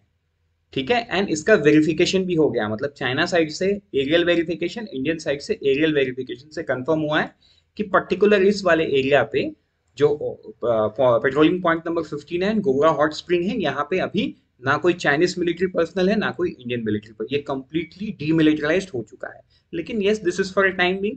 रीजन ये है कि अभी SCO समिट होगा, जिसमें hopefully prime minister Modi and president Xi Jinping ये दोनों मिलेंगे। सो इतने बड़े लीडर का जब इतने बड़े मंच में मिलना होता है, तो ऑब्वियसली जो पेन पॉइंट होता है उसको हटा दिया जाता है, because there can be questions. तो ये कितना सस्टेनेबल है लॉन्ग टर्म पे, ये आगे समय बताएगा। लेकिन यहाँ पे एक पॉइंट नोट करने का ये भी है कि मिलिट्री लेवल टॉक्स में ये सामने आया है कि एट प्रेजेंट राइट नाउ यहाँ पे कोई पेट्रोलिंग नहीं करेगा, मतलब इंडियन साइड से भी पेट्रोलिंग नहीं होगा, चाइनीज साइड से भी पेट्रोलिंग नहीं होगा। इसके लिए अगेन वो बातचीत करेंगे, मतलब कमांड लेवल या ब्रिगेडियर लेवल का बातचीत। देन वो एक फ्रेमवर्क बनाएंगे कि किस प्रकार पेट्रोलिंग आज नहीं तो कल तो करना ही है, दोनों को करना है, चाइनीज को भी इंडियन को भी। सो पेट्रोलिंग का भी जो नियम कानून है ये आगे वो लोग कमांड लेवल या ब्रिगेडियर लेवल मीटिंग पे डिसाइड करेंगे, एंड अल्टीमेटली अगर वहां से नहीं हुआ then at the bureaucratic level, तो वो आगे ही समझ में आएगा। At present in news is कि हाँ, PP पॉइंट नंबर 15 और गोगरा हॉट स्प्रिंग से कंप्लीटली डिसएंगेजमेंट हो गया है, एरियन सर्वे से वो कंफर्म भी हो गया है। उसके पीछे का रीजन तो भैया SCO समिट ही है। आगे बढ़ते हैं हमारे नेक्स्ट न्यूज पे, वो है कुछ डिफेंस प्रोजेक्ट के बारे में समझते हैं। तो देखो एक MSME है, ट्रेड डेवलपमेंट बोर्ड। ठीक है, ये ट्रेड डेवलपमेंट बोर्ड जो है, sorry not trade development board, एक टेक्नोलॉजी डेवलपमेंट बोर्ड, ये है department of science and technology में। ठीक है, तो इन्होंने एक MSME को सपोर्ट किया है। उस MSME का नाम क्या है? Ghaziabad precision products private limited. तो आप यहाँ पे एक बहुत इंपॉर्टेंट चीज को समझो, ये जो Ghaziabad precision product private limited है, ये एक MSME है। इनको सपोर्ट किया है इन्होंने with 5.5 crore, sorry 5.5 crore assistance out of 14.2 crore of the total project cost. अब ये है क्या, मतलब ये क्या प्रोजेक्ट करेंगे? ये दो चीज मैन्युफैक्चर करेंगे specifically for the Indian military. एक तो सुकोही 30 MKI एयरक्राफ्ट का कुछ इंडिजीनियस एंड क्रिटिकल कंपोनेंट। अभी देखो वो एक्चुअल क्या कंपोनेंट है, ये कभी भी न्यूज में बाहर नहीं आएगा, because this is something defence secret. ठीक है, तो ये क्रिटिकल कंपोनेंट्स ही हमको याद कर लेना है, और कभी एग्जाम में आपको पूछेगा भी नहीं, क्योंकि एक्चुअल क्या है ये मतलब बहुत ही लिमिटेड लोगों को पता है। Then 1500 HP battle tank engine. तो ये जो मतलब देखो, ये सुकोही 30 MKI को किसने मैन्युफैक्चर किया है? ये है एक्चुअली में रशियन मेड एयरक्राफ्ट, लेकिन इसको इंडिया में Hindustan aeronautical limited technology transfer की मदद से इसको मैन्युफैक्चर करता है। तो कुछ कंपोनेंट्स HAL को Ghaziabad precision product private limited supply करेगा थ्रू दिस अरेंजमेंट। पहला। दूसरा चीज, ये जो 1500 HP बैटल टैंक है, इसको BEML भारत अर्थ मूवर्स लिमिटेड मैन्युफैक्चर करता है, तो उसके इंजन के कुछ कंपोनेंट्स को ये मैन्युफैक्चर करके देगा, राइट। एंड एक बात यहाँ पे ये भी नोट करो कि जो Ghaziabad precision product private limited, ये हिंदुस्तान एरोनॉटिकल लिमिटेड और भारत हैवी भारत अर्थ मूवर लिमिटेड, ये दोनों का ही वेंडर है। मतलब ऐसा नहीं है कि इनको ऑल ऑफ ए सडन काम दे दिया गया है, इन्होंने प्रूव किया है कि हम काम कर सकते हैं। बिकॉज देखो, ये जो कंपोनेंट्स है ना, ये मतलब ऐसे कंपोनेंट्स हैं, इनमें गलती का कोई गुंजाइश नहीं हो सकता। There can't be any error, माने it has to be completely foolproof. वो एक फाइटर एयरक्राफ्ट में लगेगा, एक ऐसे एयरक्राफ्ट में लगेगा जो at present Indian air defence का बैकबोन है, राइट। तो जब जब रफेल आ जाएगा तो प्रोबेबली रफेल बन जाएगा, but at present Sukhoi 30 MKI is the backbone of Indian air force and Indian air defence system, ठीक है। तो उसके क्रिटिकल कंपोनेंट्स को मैन्युफैक्चर करना है, तो there has to be some experience behind it. तो Ghaziabad precision product private limited ने वो ऑलरेडी प्रूव कर चुके हैं। अब इसके बैकग्राउंड को समझते हैं कि देखो, मिनिस्ट्री ऑफ डिफेंस ने ना एक सृजन नाम का पोर्टल बनाया था, एंड इस पोर्टल में उन्होंने 19,509 डिफेंस आइटम को लिस्ट किया था कि ये डिफेंस आइटम हम आज के दिन में बाहर से मंगवा रहे हैं, ये इंडिया में तुमको ही बना के दे दो। अब इंडिया में कौन बना के दे दो? ये इंडियन कंपनीज को डिफेंस मिनिस्ट्री ने बोला कि ये हम बहुत हेवीली मैन्युफैक्चर सॉरी बाहर से मंगवाते हैं, क्रिटिकल कंपोनेंट्स हैं, इनको आप मैन्युफैक्चर कर दो। तो किसको बूस्ट मिलेगा? Make in India, made in India को बूस्ट मिलेगा, ठीक है। Which was earlier important have uploaded to the portal for the Indianisation till date. तो out of them Indian industry has shown interest of, अब तक सिर्फ 4006 defence item ही इसमें से इंडिया में बनना शुरू हुआ है या लोगों ने इंटरेस्ट दिखाया। अब इसमें बहुत सारे कंपनी है, बड़े कंपनी का नाम लिए तो टाटा डिफेंस है, रिलायंस डिफेंस है, ठीक है। तो एंड आज के दिन में महिंद्रा भी सामने आ रहा है ना। तो ये है बैकग्राउंड। सो आगे बढ़ते हैं हमारे अब कुछ डिफेंस वन लाइनर पे। वो है एक्सरसाइज पिच ब्लैक 2022। तो ये क्या है? ये तो आपने कुछ दिन पहले न्यूज में पढ़ा ही होगा। तो अभी ये ना कंक्लूड हो चुका है। इसमें पार्टिसिपेंट्स कौन था? मतलब पार्टिसिपेंट्स इंडिया के साइड से इंडियन एयरफोर्स था, जो ऑस्ट्रेलिया में हुआ, ठीक है। तो exercise pitch black 22 has concluded, ये खत्म हो चुका है। तो पिच ब्लैक में टोटल 17 नेशंस के एयरफोर्स ने पार्टिसिपेट किया, ओवर 2500 मिलिट्री पर्सनल्स। आगे बढ़ते हैं नेक्स्ट न्यूज पे, वो है मल्टीनेशनल नेवल एक्सरसाइज ककडू, ठीक है। तो ये कहां पे होगा? ये INS Satpura and P8I maritime patrol aircraft of the Indian navy, ये दोनों, ठीक है। इंडियन नेवल शिप सतपुरा कहां पहुंच गए हैं? Darwin in Australia on September 12, 2022 for participating in the multinational naval exercise, ठीक है। तो ये 2 वीक लॉन्ग एक्सरसाइज है, हार्बर में भी होगा, सी में भी होगा। So ship and maritime aircraft for 14 navies, total 14 nations के नेवीज इसमें पार्टिसिपेट करेंगे। नेक्स्ट है Japan India maritime bilateral exercise JIMEX 2022। तो ये क्या है?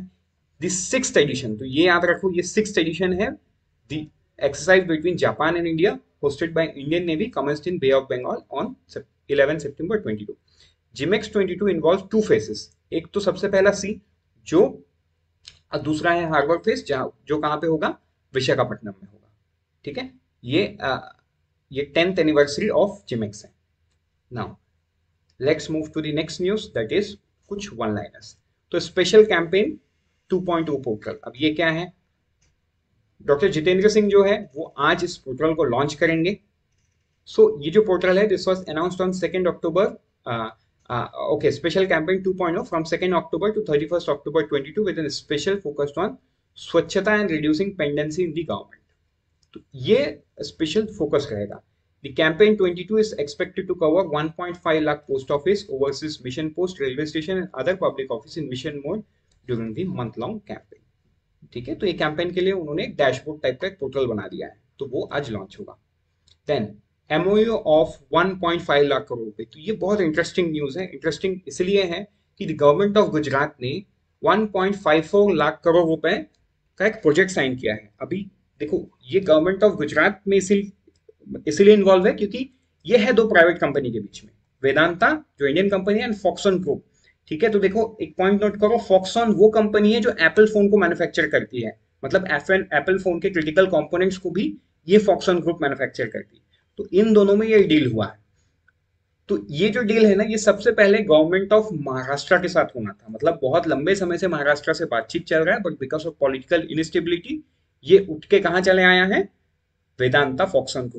तो एक चीज हमको ये समझना है कि प्राइवेट कंपनी भी उन स्टेट्स को ढूंढते हैं जहां पे स्टेबिलिटी है, मतलब all of a sudden government change, because देखो गवर्नमेंट चेंज होता है तो सबसे पहला बात आइडियोलॉजी चेंज होता है, राइट। तो गवर्नमेंट चेंज, हाँ, एक लॉन्ग टर्म, फॉर एग्जांपल आप यहाँ पे सोचोगे कि टाटा ग्रुप, अब टाटा ग्रुप तो 200 साल पुरानी कंपनी है, तो उसमें तो कितने गवर्नमेंट आए और गए, लेकिन इनको तो कभी प्रॉब्लम हुआ नहीं।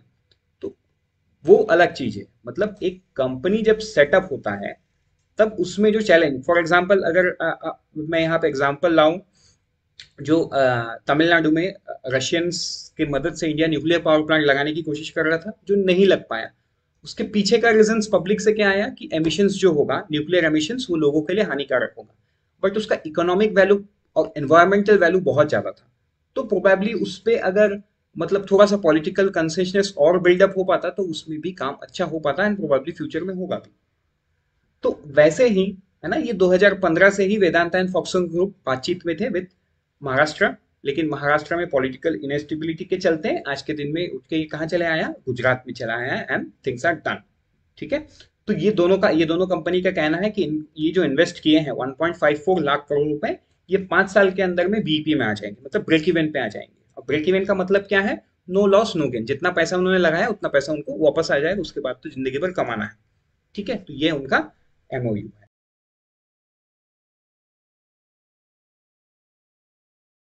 सबसे पहले हम शुरू करेंगे, हमारा पहला न्यूज वो है मर्चेंडाइज एंड सर्विस एक्सपोर्ट। ठीक है, तो ये न्यूज क्या है, ये न्यूज देखो मंथली आता है, राइट। तो ऑलवेज आप जब एक न्यूज को पढ़ते हो ना as a data based news, तो उसको उसकी फ्रीक्वेंसी को हमेशा समझना, क्योंकि ये न्यूज जैसे आप पढ़ रहे हो अभी, मैं जो बताऊंगा आपको ये अगस्त 2022 का बताऊंगा। आप अगर कोई एग्जाम अभी है ना सितंबर के पहले दे रहे हो तो ये डेटा इंपॉर्टेंट बन जाता है। एल्स आपको लेटेस्ट का, और अगर कुछ यूनिक हुआ है, जैसे इंडिया ने 400 बिलियन को क्रॉस किया था, तो वो डेटा यूनिक है, तो वो आपको पूछ सकता है कि किस मंथ, कौन से ईयर में किया था। तो ये तो कमेंट सेक्शन के लिए है, कमेंट सेक्शन में आप बताओ कि इंडिया 400 बिलियन को कब क्रॉस किया था, इसी साल क्रॉस किया था, वो कब और कौन से मंथ में क्रॉस किया था। सो डेटा का फ्रीक्वेंसी भी आपको समझना है कि डेटा कैसे आता है, राइट। तो देखो, अप्रैल से अगस्त वाले पीरियड में 19.7% जंप हुआ है। ठीक है, बट अगर हम मंथली डेटा देखें अगस्त का, तो देखो जो एक्सपोर्ट है वो हमने 33.92 बिलियन किया, वेरस हमने अगस्त 2022 में 33.38 बिलियन, मतलब एक्सपोर्ट तो हमने ऑलमोस्ट सिमिलर लेवल पे किया। थोड़ा सा ग्रोथ दिखा इसमें 1.62%। अगर हम इंपोर्ट की बात करें तो ये मर्चेंडाइज है 61.90, वेरस 45.09। सो यहाँ पे देखो एक बहुत बड़ा जंप है इंपोर्ट में। इसका मतलब क्या है, एक बड़ा ट्रेड बैलेंस। यहाँ पे मैं आपके इसके लिए समझा दूं, एक्सपोर्ट मतलब हमने बाहर कितना सामान भेजा अलग अलग देशों में, और बाहर से हमने कितना सामान मंगवाया। तो देखो, हमने जब मंगवाया तो हमने यूएस डॉलर में पे किया, और हमने जब भेजा तो हमने यूएस डॉलर में रिसीव किया। तो ये जो ट्रेड बैलेंस बनता है ना, ये ट्रेड बैलेंस से फॉरेक्स रिजर्व में चेंज होता है, क्योंकि हम ज्यादा डॉलर पे कर रहे हैं ज्यादा सामान मंगवाने के लिए, वेरस इन अगेंस्ट ऑफ सामान एक्सपोर्ट करने या बेचने के लिए। तो अगर हम डिफरेंस या ट्रेड बैलेंस देखें तो ये 27.98 बिलियन है माइनस पे, एंड अगस्त 21 पे ये -11.7। तो ये गैप बढ़ता जा रहा है, एंड देखो यहाँ पे एक्सपोर्ट इंपोर्ट ये भी बढ़ रहा है, फाइन, मतलब 1.62 से एक्सपोर्ट बढ़ा, इंपोर्ट बढ़ा 37.28, जो कि अच्छी बात नहीं है। इंपोर्ट इतना ज़्यादा नहीं होना चाहिए, एक्सपोर्ट बहुत बढ़ना चाहिए, जिस वजह से ये ट्रेड बैलेंस आ रहा है। एक्सपोर्ट अगर बहुत ज़्यादा से बढ़ता तो ट्रेड बैलेंस नहीं होता। अगर हम सर्विसेज की बात करें, ठीक है, तो देखो सर्विस हम एक्सपोर्ट कर रहे हैं 23.54 बिलियन का और इंपोर्ट कर रहे हैं 13.94 का। तो यहाँ पे वी आर डूइंग गुड, जहाँ पे हम एक्सपोर्ट ज्यादा कर रहे हैं और यहाँ पे ट्रेड बैलेंस किस में है, पॉजिटिव में है। पॉजिटिव में होने के बावजूद भी आप देखो, अगर आप -27.98 प्लस 9.60 करोगे तो आपको वैल्यू आएगा -18.37। मतलब हम अगर सर्विस और मर्चेंडाइज दोनों को प्लस करके ओवरऑल में देखें तो ओवरऑल में हम नेगेटिव में ही है। हमने 57.47 एक्सपोर्ट किया है, 75.84 इंपोर्ट किया है, तो उस हिसाब से हम तो नेगेटिव टेरिटरी में ही है। तो अब सवाल ये आता है ये 19.7 कहाँ से आया। तो देखो कोई भी डेटा आप पढ़ते हो ना, उस डेटा के इतने डेप्थ आप जाओ एक बार, राइट, एक बार मैं आपको इसीलिए बोलता हूँ आप एक बार जाओ, आप समझ लो कि डेटा बनता कैसे है। तो मैं बता रहा हूँ आपको, कोई भी डेटा फ्यूचर में पढ़ने के लिए ना बहुत आसान हो जाएगा। तो ये जो 19.7 ये आया है, देखो ये अप्रैल टू अगस्त, तो अगर ये अप्रैल टू अगस्त 2021 का डेटा है, ये अप्रैल टू अगस्त 22 का डेटा है, ठीक है। ये क्या एक्सपोर्ट की बात की है यहाँ पे, तो एक्सपोर्ट का कौन सा है, ये ब्लू वाला है। तो 311.82 माइनस 260.46, जो भी वैल्यू आएगा उसको आप डिवाइड करो 260.46 से और मल्टीप्लाई करो 100, मैंने परसेंटेज निकालना है हमको, तो आपको 19.7 ही आएगा। सो डेटा कैसे बनता है ये आप एक बार समझ जाओगे थोड़ा सा तकलीफ करके, and that is really going to your journey towards data based current affair easy in the future. ठीक है, एक बार की मेहनत है वो। हालांकि मैं तो आपको समझा ही देता हूँ करंट अफेयर में। आप आगे बढ़ते हैं। एक्सपोर्ट ग्रू बाय 1.62%, जो कि हमने यहाँ पे देखा है, ठीक है। अब इसमें से non petroleum and non gem and jewellery export rises by 8.5% to $135.6 billion. तो ये अलग से इसीलिए है बिकॉज देखो इंडिया जो है पेट्रोलियम और ज्वेलरी ही सबसे ज्यादा एक्सपोर्ट करता था इन द रिसेंट पास्ट। तो डेटा में ऐसा सामने आया कि non petroleum and non gems and jewellery भी हम एक्सपोर्ट करने लगे हैं। Means although data doesn't look good but we are heading towards sustainability. ठीक है, मतलब हम अच्छी ओर बढ़ रहे हैं।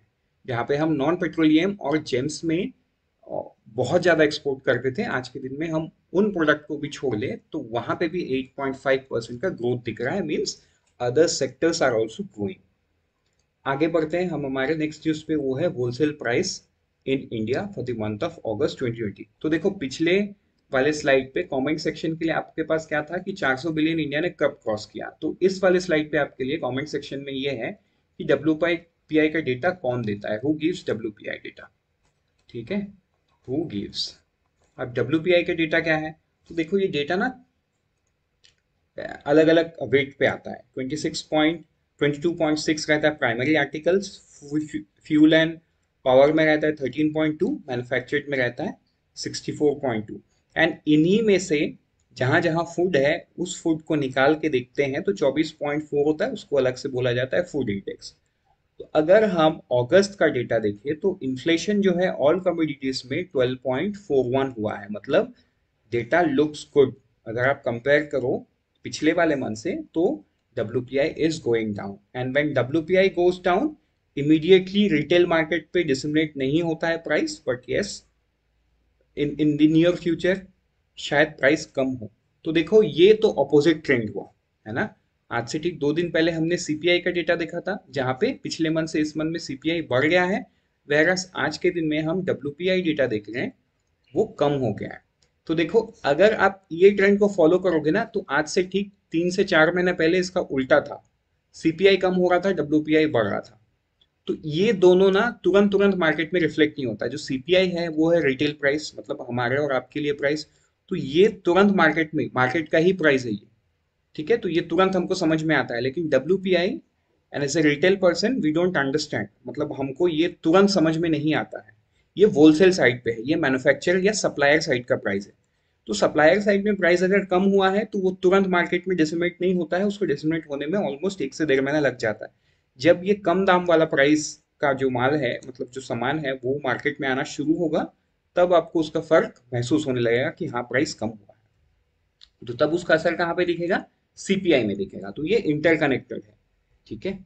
सो आगे बढ़ते हैं हमारे नेक्स्ट स्लाइड्स पे। अच्छा, ये जो इंटरकनेक्शन है इसको एक अलग से हम वीडियो बनाएंगे, ये हमारे यूट्यूब चैनल पे, आप उसको फॉलो कर सकते हो। आगे बढ़ते हैं हमारे नेक्स्ट न्यूज पे, वो है apricot export under Ladakh produce. ठीक है, तो सबसे पहले ना इसके बैकग्राउंड को हम समझते हैं। जो APADA है, उन्होंने एक बायर सेलर मीट किया था इन ले में, जुलाई 14 2022, इसी साल में, एप्रिकॉट हार्वेस्ट के जस्ट पहले। ठीक है, तो इसमें बायर कौन था? बायर सेलर मीट था। तो सेलर तो लद्दाख के मतलब लेह लद्दाख रीजन में जो फार्मर्स हैं जो ये उगाते हैं वो हुए सेलर। लेकिन बायर कौन था? तो देखो, बायर यहाँ पे कंट्री था। बायर में से इंडिया पार्टिसिपेंट्स थे, ठीक है, USA के लोग थे, बांग्लादेश, ओमान, दुबई, मॉरिशस, ये सारे लोगों को बताया गया हमारे प्रोडक्ट के बारे में, मतलब उस पर्टिकुलर रीजन के एप्रिकॉट के बारे में। तो एज ए रिजल्ट, मतलब वो जो बैठक हुआ बायर सेलर मीट का, उसके बाद during the 2020 season 2022 season 35 metric tonne fresh apricots were exported to various countries from the Ladakh for the first time. तो देखो कितना बढ़िया, मतलब एक मीट करवा के 35 मेट्रिक टन फ्रेश एप्रिकॉट को एक्सपोर्ट करा गया। कौन से country? Trial shipment of Ladakh apricot also took place country like Singapore, Mauritius, Vietnam. ठीक है, तो ये एक बहुत बड़ा बूस्ट है वहां के लोकल फार्मर्स के लिए जिनका प्रोडक्ट इंटरनेशनल मार्केट में बिक रहा है। ठीक है, अब अगर हम लद्दाख रीजन की बात करें तो 2303 hectare in that region is under apricot cultivation. तो ये तो आपको याद कर ही लेना है, मतलब ये जो आगे नाबार्ड फेज 2 आ रहा है उसके लिए बहुत बहुत इंपॉर्टेंट है। ठीक है, अभी हम चलते हैं करंट न्यूज में। सो करंट न्यूज क्या है? करंट न्यूज यही है, हम बैकग्राउंड समझते समझते पूरे करंट न्यूज को समझ लिए कि 35 मेट्रिक टन जो फ्रेश एप्रिकॉट है हमने सिंगापुर, मॉरिशस और वियतनाम में सेल किया है। ठीक है, under the brand Ladakh apricot. तो ये अब ब्रांड नेम को भी याद रखो, क्या है brand name? Ladakh apricot. So I hope ये आपको क्लियर हो गया है। आगे बढ़ते हैं हम हमारे नेक्स्ट न्यूज पे, वो है FIFA under 17 women world cup. ठीक है, तो अभी कुछ दिन पहले फीफा ने तो इंडिया का कैंसिल कर दिया था मेंबरशिप, वो फिर से उन्होंने रीइंस्टेट कर दिया। तो अभी जो है कैबिनेट, यूनियन कैबिनेट जो है, उन्होंने ग्रीन सिग्नल दे दिया है, मतलब उनके अप्रूवल मिल गया है कि अंडर 17 जो वुमेन वर्ल्ड कप है वो इंडिया में होने के लिए। तो देखो, ये जब वर्ल्ड कप होगा तो ऑब्वियसली खर्चा होगा इंडियन साइड से ही, तो उसके लिए कैबिनेट अप्रूवल की जरूरी लगती है। तो FIFA under 17 world cup 2022 is scheduled in India between 11 to 30 अक्टूबर 2022। ये 3 शहर में होगा, भुवनेश्वर, नवी मुंबई एंड गोवा में होगा। पहले भी इंडिया अंडर 17 वर्ल्ड कप करवा चुका है, वो 2018 में हुआ था। ठीक है, स्पेन करंट चैंपियन है FIFA under 17 women world cup का, मतलब स्पेन डिफेंडिंग टीम रहेगा। और ये 7th एडिशन है, 16th एडिशन, 16 टीम इसमें पार्टिसिपेट करेंगे इंक्लूडिंग इंडिया। ठीक है, फाइनेंशियल आउटले कितना दिया गया? 10 करोड़। तो ये 10 करोड़ कहाँ खर्चा होगा? ये खर्चा होगा field of play maintenance, stadium power, energy cabling, Stadia and training site branding etcetera. ठीक है, तो ये सारे चीज में इंडिया 10 करोड़ रुपए खर्चा करेगा ये वर्ल्ड कप कराने के लिए। आगे बढ़ते हैं हमारे नेक्स्ट न्यूज पे, वो है Indo Danish honourable ministers launch white paper. तो सबसे पहले देखो, ये आप व्हाइट पेपर की मतलब को समझो। व्हाइट पेपर मतलब ये है सजेशंस, मतलब इसमें सजेशंस, डिस्कशन सब लिखा हुआ रहता है। तो इसको हमारे इंडिया की मिनिस्ट्री ऑफ जल शक्ति and same ministry of environment Denmark, ठीक है, ये दोनों के कॉपरेशन से बना है। एंड यस, नीति आयोग भी इन्वॉल्व है इसमें। अब वो क्यों बना है? ठीक है, urban waste water scenario in India. ठीक है, at International Water Association World Water Congress and Exhibition 2022 in Copenhagen, Denmark on September 12, 2022। So ये कब हुआ, कहाँ हुआ, ये न्यूज पे आपको आई होप क्लियर हो गया है। ठीक है, ये अर्बन वाटर वेस्ट मैनेजमेंट के ऊपर में व्हाइट ये है आपका व्हाइट पेपर बेस्ड है। ठीक है, सो आगे बढ़ते हैं नेक्स्ट न्यूज पे, वो है IBPI to fix minimum fee slab from October 1 for insolvency professional. तो देखो, जो इंसॉल्वेंसी प्रोफेशनल है IBC कोड के अंडर में, इनका सैलरी फिक्स नहीं है, मतलब ये प्रोफेशनल है तो ये केस टू केस बेसिस पे अपना फीस चार्ज करते थे। तो कई बार इनको अपना पैसा ढंग से नहीं मिलता था, जिस वजह से इनका मोटिवेशन लो रहता था एंड काम स्लो होता था। तो अभी आईबीबीआई जो बोर्ड है, आईबीसी बोर्ड है, उस बोर्ड ने क्या किया है, इन प्रोफेशनल का फीस स्लैब को फिक्स कर देंगे फ्रॉम अक्टूबर 1। ये आपको याद रखना है, ठीक है। अगर उनके अंडर में जो क्लेम है वो 50 करोड़ तक है तो उनका 1 लाख रुपए फीस बनता है। अगर 50 करोड़ से 500 करोड़ के बीच में है तो 2 लाख, 500 करोड़ से 2,500 करोड़ तक है तो 3 लाख, 2,500 करोड़ से 10,000 करोड़ तक तो 4 लाख, और 10,000 करोड़ से ज्यादा है तो 5 लाख पर मंथ, ये उनका फीस बनता है, राइट। ताकि उनका मोटिवेशन बना रहे, क्योंकि इंसॉल्वेंसी प्रोफेशनल्स बहुत इंपॉर्टेंट होते हैं किसी भी कंपनी के इंसॉल्वेंसी प्रोसेस में, क्योंकि यही वो लोग होते हैं जो डिसाइड करते हैं, एक तो मतलब एसेट्स की इंसॉल्वेंसी कैसे करवाया जाए। सिंपल सी बात है, हमारे कंपनी को इंसॉल्वेंट कैसे बनाया जाए, उसके पास जो एसेट्स होगा वो एसेट बेच के ही करवाते हैं। अब वो बेच के उसका प्रॉपर दाम मिलना चाहिए, देन जितने वेंडर्स है, जितने एम्प्लॉयज है, जिनको पैसा मिलना है उनको प्रॉपर पैसा, तो ये सारा काम कौन, इंसॉल्वेंसी प्रोफेशनल ही करते हैं, ठीक है। तो उनका मोटिवेशन हाई रखना बोर्ड का काम है, and that is what board has done. So कब से है ये, अक्टूबर 1 से लागू होगा। आगे बढ़ते हैं हमारे नेक्स्ट न्यूज पे, वो की बहुत ही अच्छा न्यूज है कि जो एसबीआई है वो 5 ट्रिलियन कंपनी बन चुका है, ठीक है। सो ये कल के दिन में, मतलब कल के दिन में स्टॉक मार्केट में at around 9:42 AM stock market खुलने के कुछ 20-22 मिनट बाद, ठीक है, जो एसबीआई का मार्केट कैपिटलाइजेशन स्टैंड किया है वो 5.03 ट्रिलियन, ठीक, 5.03 ट्रिलियन हो गया है। तो ऐसा नहीं है कि ये मतलब हो गया है तो हो ही गया है, कल के दिन में अगर स्टॉक प्राइस गिर जाता है ना, 5 से 7 रुपए में, तो ये 5 ट्रिलियन से नीचे भी आ जाएगा। But yes, this is for the first time, तो आपको ये याद रख लेना है, ठीक है। SBI stood at the 7th place in the overall market cap ranking of the companies, कहाँ पे, बॉम्बे स्टॉक एक्सचेंज पे। Let's move to the next news that is from the BCCI.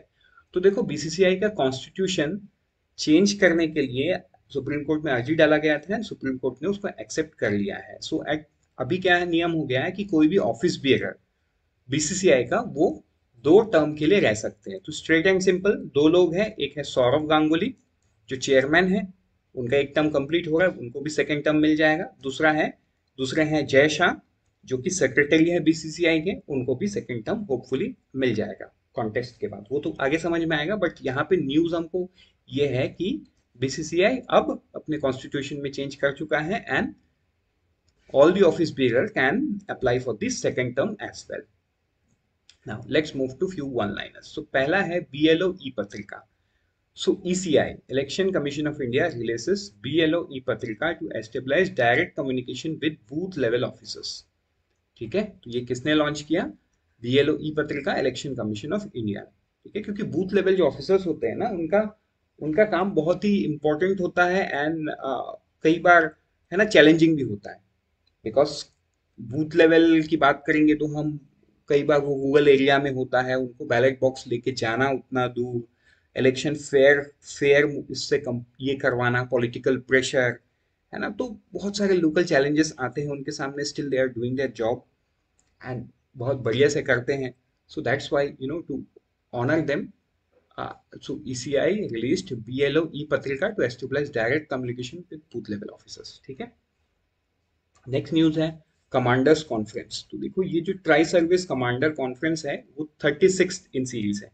तो ये कहाँ पे हुआ है, ये सितंबर 12th एंड 13th में हुआ है, under the aegis of Andaman and Nicobar command, ठीक है। Was held at South Blair, sorry Port Blair, ठीक है। ये कहाँ पे हुआ है, पोर्ट ब्लेयर में हुआ है। ट्राई सर्विस मतलब इसमें आर्मी, नेवी, एयरफोर्स तीनों के कमांडर्स इन्वॉल्व थे। Then smart village panchayat. Smart village panchayat क्या है, तो यूनियन जो मिनिस्ट्री है पंचायती राज, उन्होंने एक smart village panchayat empowering rural communities living no one behind, इन्होंने कहाँ लॉन्च किया है, लखनऊ में लॉन्च किया है। इसको इनॉग्रेट कौन किया है, उत्तर प्रदेश के chief minister along with ministry of Panchayati Raj Giriraj Singh, ठीक है। ये 2 डे का कॉन्फ्रेंस है। इस कॉन्फ्रेंस पे बेसिकली जो minimum governance and maximum minimum government and maximum governance, इस चीज के बारे में बातचीत होगा। एंड यहाँ पे एक बैकग्राउंड भी समझते हैं, 73rd कॉन्स्टिट्यूशन अमेंडमेंट से पंचायती राज को इंडिया में लागू कर दिया गया। फिर उसके बाद अलग अलग स्टेट ने अपना अलग अलग स्ट्रक्चर बनाया, मतलब वो थ्री टीयर स्ट्रक्चर बोलते हैं उसको। सबसे ऊपर रहता है यूनियन गवर्नमेंट, उसके बाद रहता है स्टेट गवर्नमेंट, उसके बाद रहता है लोकल गवर्नमेंट। तो ये जो लोकल गवर्नमेंट है ना, ये बेसिकली ये इनको बोला जाता है पंचायत। तो कहीं पे इनको ग्राम पंचायत, तो कहीं पे ग्राम सभा, तो अलग अलग स्ट्रक्चर है। और यूजुअली क्या होता है ना, जो लोकल या रूरल लेवल पे जो डेवलपमेंट है वो यही लोग करते हैं। यूनियन गवर्नमेंट ऊपर से पैसा भेजता है फॉलोइंग दी फिनेंस कमीशन। तो वो अलग अलग कमीशन में अलग अलग था। अभी तो 15th फिनेंस कमीशन में अभी कुछ दिन पहले कुछ 6,500 करोड़ रुपए 14 स्टेट्स को मिला। आई होप आप करंट अफेयर फॉलो करते हैं and you know this thing, right. So ये उसी चीज का कॉन्फ्रेंस है। Then MOU with national sports development fund. तो देखो जो दो पीएसयू है, पावर पीएसयू, एक है आरएसी, एक है एनटीपीसी। ये दोनों कंपनी ने, आरएसी ने 100 करोड़ और एनटीपीसी ने 115 crore national sport development fund ने दे हैव कमिटेड। जो एनटीपीसी है फॉर डेवलपमेंट ऑफ आर्चरी, और जो आरईसी है वो women hockey, boxing and athletics, इस पे है, राइट। सो अब हम आगे बढ़ते हैं हमारे नेक्स्ट। तो देखो ये चीज आप जान लो, ये सीएसआर के थ्रू होता है, कॉर्पोरेट सोशल, ओके सीआरएस लिख दिया मैंने, ये सीएस, कॉर्पोरेट सोशल रेस्पॉन्सिबिलिटी के थ्रू होता है, ठीक है। आगे बढ़ते हैं हमारे नेक्स्ट कुछ वन लाइनर पे, वो एक एमयू देख लेते हैं। जो ministry of Panchayati Raj and institute of rural development Anand Gujarat, इनके बीच में साइन हुआ है for localisation of sustainable development goals through Panchayati Raj institution. तो ये पंचायती राज इंस्टीट्यूशन क्या है, ग्राम सभा हो गया, ग्राम पंचायत हो गया, यही सब पीआरआई है, मतलब पंचायती राज इंस्टीट्यूशन।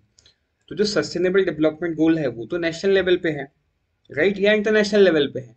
लेकिन देखो इसको अगर हम छोटे क्लस्टर में बांट के, छोटे क्लस्टर में चीजों को मीट कराने की कोशिश करें तो ऑब्वियसली नेशन का तो मीट हो ही जाएगा, स्टेट का भी हो जाएगा, नेशन का भी हो जाएगा, राइट। तो वही चीज किया जा रहा है। तो यहाँ पे गुजरात में ये जो इंस्टीट्यूट ऑफ रूरल मैनेजमेंट है, आनंद, मिनिस्ट्री ऑफ पंचायती राज ने एमओयू साइन किया है, ताकि उनके एक्सपर्टाइज को यूज करते हुए वहाँ का जो लोकल है ना, लोकल सस्टेनेबल डेवलपमेंट गोल्स है, मतलब सस्टेनेबल डेवलपमेंट गोल्स जो है वो लोकल लेवल पे उसको अचीव किया जाएगा through Panchayati Raj institutions. Then ninth, एक नेशनल लेवल एग्जीबिशन। अब ये क्या है, the ninth national level exhibitions project completion for inspire and award MANAK million minds augmenting national aspiration and knowledge, ये फुल फॉर्म है, was inaugurated at ITPO New Delhi. तो ये आपको याद रखना है, कहाँ इनॉग्रेट हुआ, न्यू दिल्ली में इनॉग्रेट हुआ, ठीक है। बाकी तो बैकग्राउंड आपका लिखा हुआ है। RINL backs 2 national award. तो देखो ये जो राष्ट्रीय इस्पात निगम लिमिटेड है, इनको 2 अवार्ड मिला। एक अवार्ड तो 4 कंसेक्यूटिव टर्म में मिला, वो क्या है, अंडर द बेस्ट राजभाषा कीर्ति पुरस्कार by department of official language, ministry of home affairs,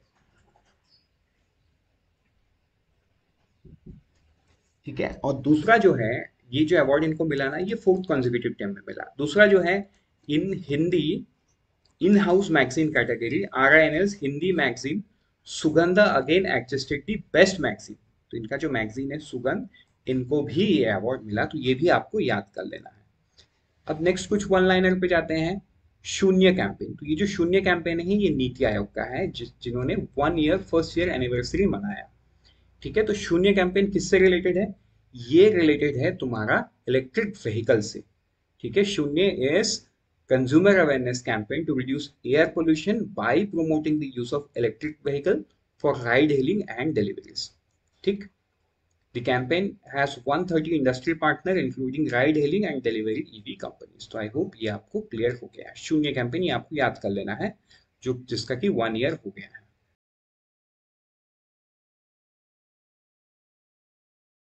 let's begin with the first piece of news, वो है 196 क्रिटिकल इंफ्रास्ट्रक्चर गैप प्रोजेक्ट।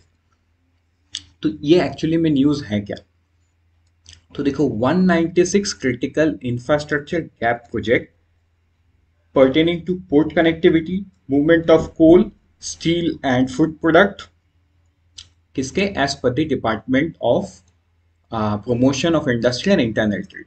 तो ये जो 196 क्रिटिकल गैप प्रोजेक्ट है, इनको ढूंढा गया फॉर पीएम गति शक्ति, ठीक है, पीएम गति शक्ति से इसको इंटीग्रेट किया जाएगा। अभी पीएम गति शक्ति क्या है, जैसे कि पता है पीएम गति शक्ति कुछ दिन पहले लॉन्च हुआ है। ये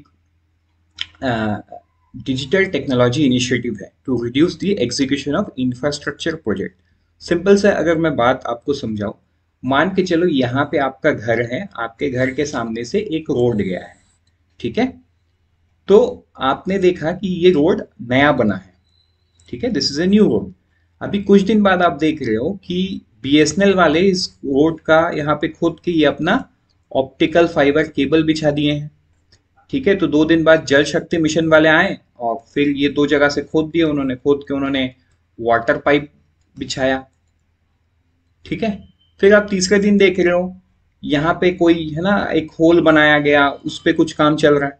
तो मतलब ये 6 महीने में ये रोड पुराना हो जाएगा, क्योंकि इस रोड पे इतना सारा काम हुआ है, 6 महीने में रोड पुराना हो जाएगा। तो मैं आपको एक हाइपोथेटिकल एग्जाम्पल पे समझाता हूँ कि पीएम गति शक्ति के बाद क्या होगा। तो पीएम गति शक्ति ना एक डिजिटल ये है, इनिशिएटिव है, जिसमें सारे प्रोजेक्ट्स को एक जगह पे लाया जाएगा, ठीक है। क्योंकि देखो रोड बनाने वाला डिपार्टमेंट पीडब्ल्यूडी है, इसको बिछाने वाला बीएसएनएल है, इसको बिछाने वाले है ना डिपार्टमेंट ऑफ ड्रिंकिंग वाटर से आते हैं, मतलब सब अलग अलग लोग हैं। इनको एक दूसरे को पता ही नहीं कि क्या काम चल रहा है। मतलब इन बीएसएनएल को पता है कि मुझे वायर बिछाना है, जल जीवन मिशन वालों को पता है कि हमको पानी का लाइन बिछाना है, लेकिन इनको ये पता नहीं था कि आज से ठीक 6 महीने पहले यहाँ पे रोड बना, नया रोड है, इसको नहीं खोदना है। तो किसी को कुछ पता ही नहीं है। तो पीएम गति शक्ति बेसिकली क्या करेगा, हर प्रोजेक्ट को इंटीग्रेट करेगा, जिसको पहले करना है उसको पहले किया जाएगा, जिसको बाद में करना है उसको बाद में किया जाएगा, ताकि सबसे बेस्ट क्या हो, कॉस्ट रिड्यूस्ड हो और जो डिलीवरी ऑफ सर्विस हो वो लंबा चले। मतलब आप यहाँ पे देखो 6 महीने बाद ये रोड आपके घर के सामने का रोड हो गया पुराना, लेकिन पीएम गति शक्ति के बाद नहीं होगा। तो इस चीज को सबसे पहले जो है ना क्रिटिकल इंफ्रास्ट्रक्चर प्रोजेक्ट्स पे अप्लाई किया जा रहा है। किस पे, port connectivity, movement of coal, steel, food products etcetera, ये सारे पे यूज किया जा रहा है। तो आई होप ये आपको क्लियर हो गया है। आगे बढ़ते हैं हमारे नेक्स्ट न्यूज पे, वो है ई बाल निदान। तो ई बाल निदान क्या है, तो देखो ई बाल निदान समझने से पहले इसके बैकग्राउंड को समझते हैं, ठीक है। ई बाल निदान 2015 में लॉन्च हुआ है।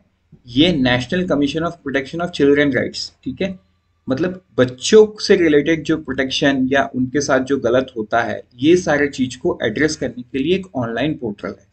तो इसी पोर्टल को अभी रिवैम्प किया गया है for redressal of grievance against violation. तो इसमें ना कुछ नए फीचर्स को इंक्लूड किया गया है। नया फीचर्स इन द सेंस क्या है, पहले क्या होता था, मतलब कंप्लेन करने के बाद जैसे हम फ्लिपकार्ट अमेजोन में सब चीज ट्रैक कर सकते हैं, है ना, तो ऐसा कोई ट्रैकिंग मैकेनिज्म नहीं था। उसके बाद अगर 2 डिपार्टमेंट ज्वाइन होके उस पर कुछ इनिशिएटिव कर रहे हैं तो सेकेंड वाले डिपार्टमेंट को कोई लॉगिन आईडी पासवर्ड नहीं था। तो अभी ये सारा फीचर को इंक्लूड किया गया, ठीक है। Some of the new feature include bifurcation of complaints based on the nature of complaint to subject matter like juvenile justice, POSCO, labour education. मतलब अभी अलग अलग कैटेगरी बना है, अलग अलग कैटेगरी में लोग कंप्लेंट डाल सकते हैं, पहले ऐसा नहीं था। तो पहले बाहर से समझ में आता ही नहीं था कि कौन सा कंप्लेंट किससे रिलेटेड है, लेकिन अभी ये चीज समझ में आएगा तो वैसे एक्सपर्ट को भेजा जाएगा। Internal monitoring and transfer of complaint into commission, tracking of complaint at very early stage in more mechanised and time bound manner. तो आई होप आपको ये क्लियर हो गया कि ये ई बाल निदान में क्या नया फीचर्स इंक्लूड किया गया है।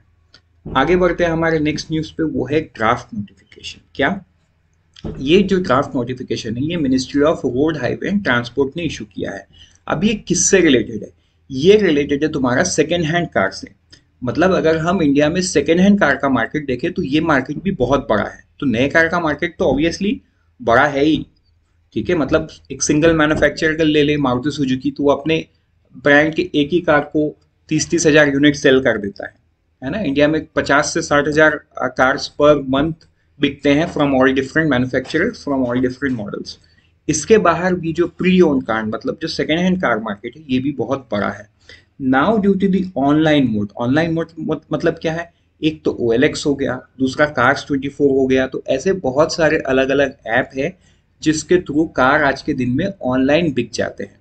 तो यहाँ पे प्रॉब्लम क्या आता है ना, जब कार बिक मतलब जब बिक रहे होते हैं तब ट्रांसफर का, dispute in regards to third party damage liability, difficulty in determination of defaulter, मतलब मान के चलो कार को कहीं एक्सीडेंट हुआ तो किस पे ब्लेम डाले, मतलब ब्लेम इन द सेंस नहीं किसको जिम्मेदार ठहराए, मतलब कार के ओनर को जिन्होंने कार ऑलरेडी बेच दिया, या जिनको बेचा उनको, या जो चला रहे थे या जो खरीद रहे हैं उनको। सो ये एक कंफ्यूजन था। कंफ्यूजन इसलिए था क्योंकि इसका एक सेट कोई रूल्स नहीं था। तो अब वो रूल्स सामने आ गया है। ये है 7 प्रोविजंस, ये सॉरी 5 प्रोविजंस जो नए लागू होंगे। ठीक है, तो इसमें से सबसे इंपॉर्टेंट है the power and responsibility of dealer in possession of registered vehicle have been clarified. तो अब के दिन में क्या है, एक डीलर ही रेस्पॉन्सिबल होगा जब तक कि ना ये नए ओनर को ट्रांसफर हो जाए। ठीक है, आगे बढ़ते हैं हमारे नेक्स्ट न्यूज पे, वो है आसाम हिस्टोरिक एग्रीमेंट विद 8 आदिवासी ग्रुप। तो जैसा कि आपको पता है आसाम और नॉर्थ ईस्टर्न स्टेट पे बहुत सालों से मिलिटेंसी चला आ रहा है, राइट। बिकॉज मिलिटेंसी इसलिए है, एक ब्रॉड टर्म्स में मैं आपको बताऊं, क्योंकि वहां बेसिकली टी गार्डनिंग बहुत होता है, राइट। एंड कुछ जगह गवर्नमेंट कंट्रोल में है, लेकिन जो मिलिटेंसी मतलब जिन्होंने हथियार उठा रखा है वो गवर्नमेंट के पॉलिसीज को एक्सेप्ट नहीं करते हैं। सो ये जो एक एग्रीमेंट साइन हुआ है ये over a period of time कई बार होता है। तो ये अभी लेटेस्ट में ये है यूनियन होम मिनिस्टर के सामने गवर्नमेंट ऑफ आसाम और ये 8 आदिवासी ग्रुप इन्होंने एग्रीमेंट साइन किया कि वो हथियार डाल रहे हैं to end decade old crisis of Adivasi and tea garden workers in Assam. तो इनको बहुत सारा बेनिफिट भी दिया जाएगा, एक डेवलपमेंट पैकेज दिया जाएगा 1000 करोड़ का, जिसमें 500 crore government of India and 500 crore government of Assam देगी, ताकि ये जो लोग हथियार डाले हैं मेन स्ट्रीम इकोनॉमी में आए और इनका भला हो। ठीक है, इनका रीसेटलमेंट हो, रिहैबिलिटेशन हो, तो ये सारे मेजर्स इनको for the welfare of T garden workers.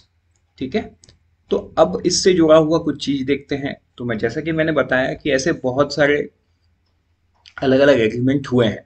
तो देखो 2019 में भी एक एग्रीमेंट हुआ है जहां पे 88 कैडेट्स ने सरेंडर किया विद 44 वेपन। 2020 में भी हुआ तो resolve 23 old Bure's refugee crisis with more than 37,000 internally displaced people are being settled in Tripura। 2020 में भी हुआ है, 2021 में भी हुआ है और 2022 के 29 मार्च में भी हुआ है। एंड ये छठवा है जो आप अभी लास्ट वाले स्लाइड पे देखे हो।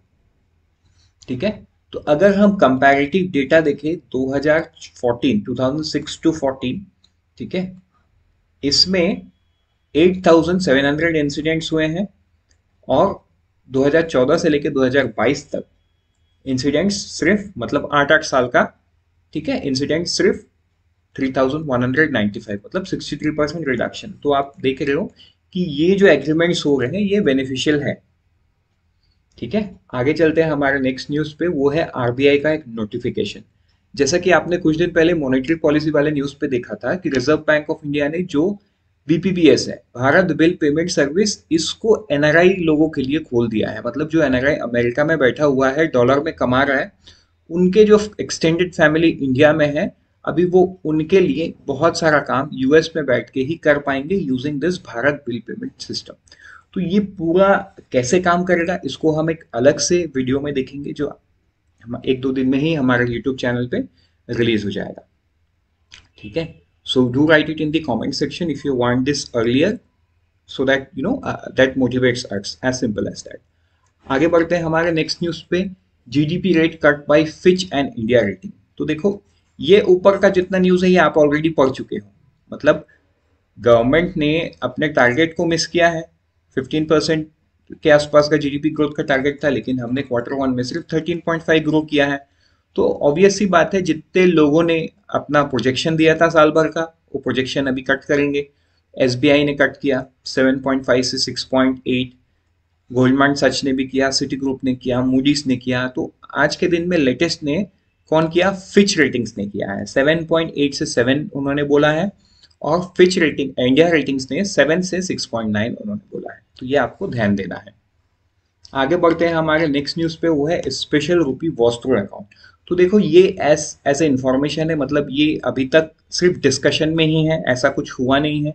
स्टेट बैंक ने बोला है कि we are willing to work with Russian bank for not facing who are not facing sanction. Obvious सी बात है, वहां पे वो अपना अकाउंट खोलेंगे और रूपी में और रूबल में ट्रेड करेंगे।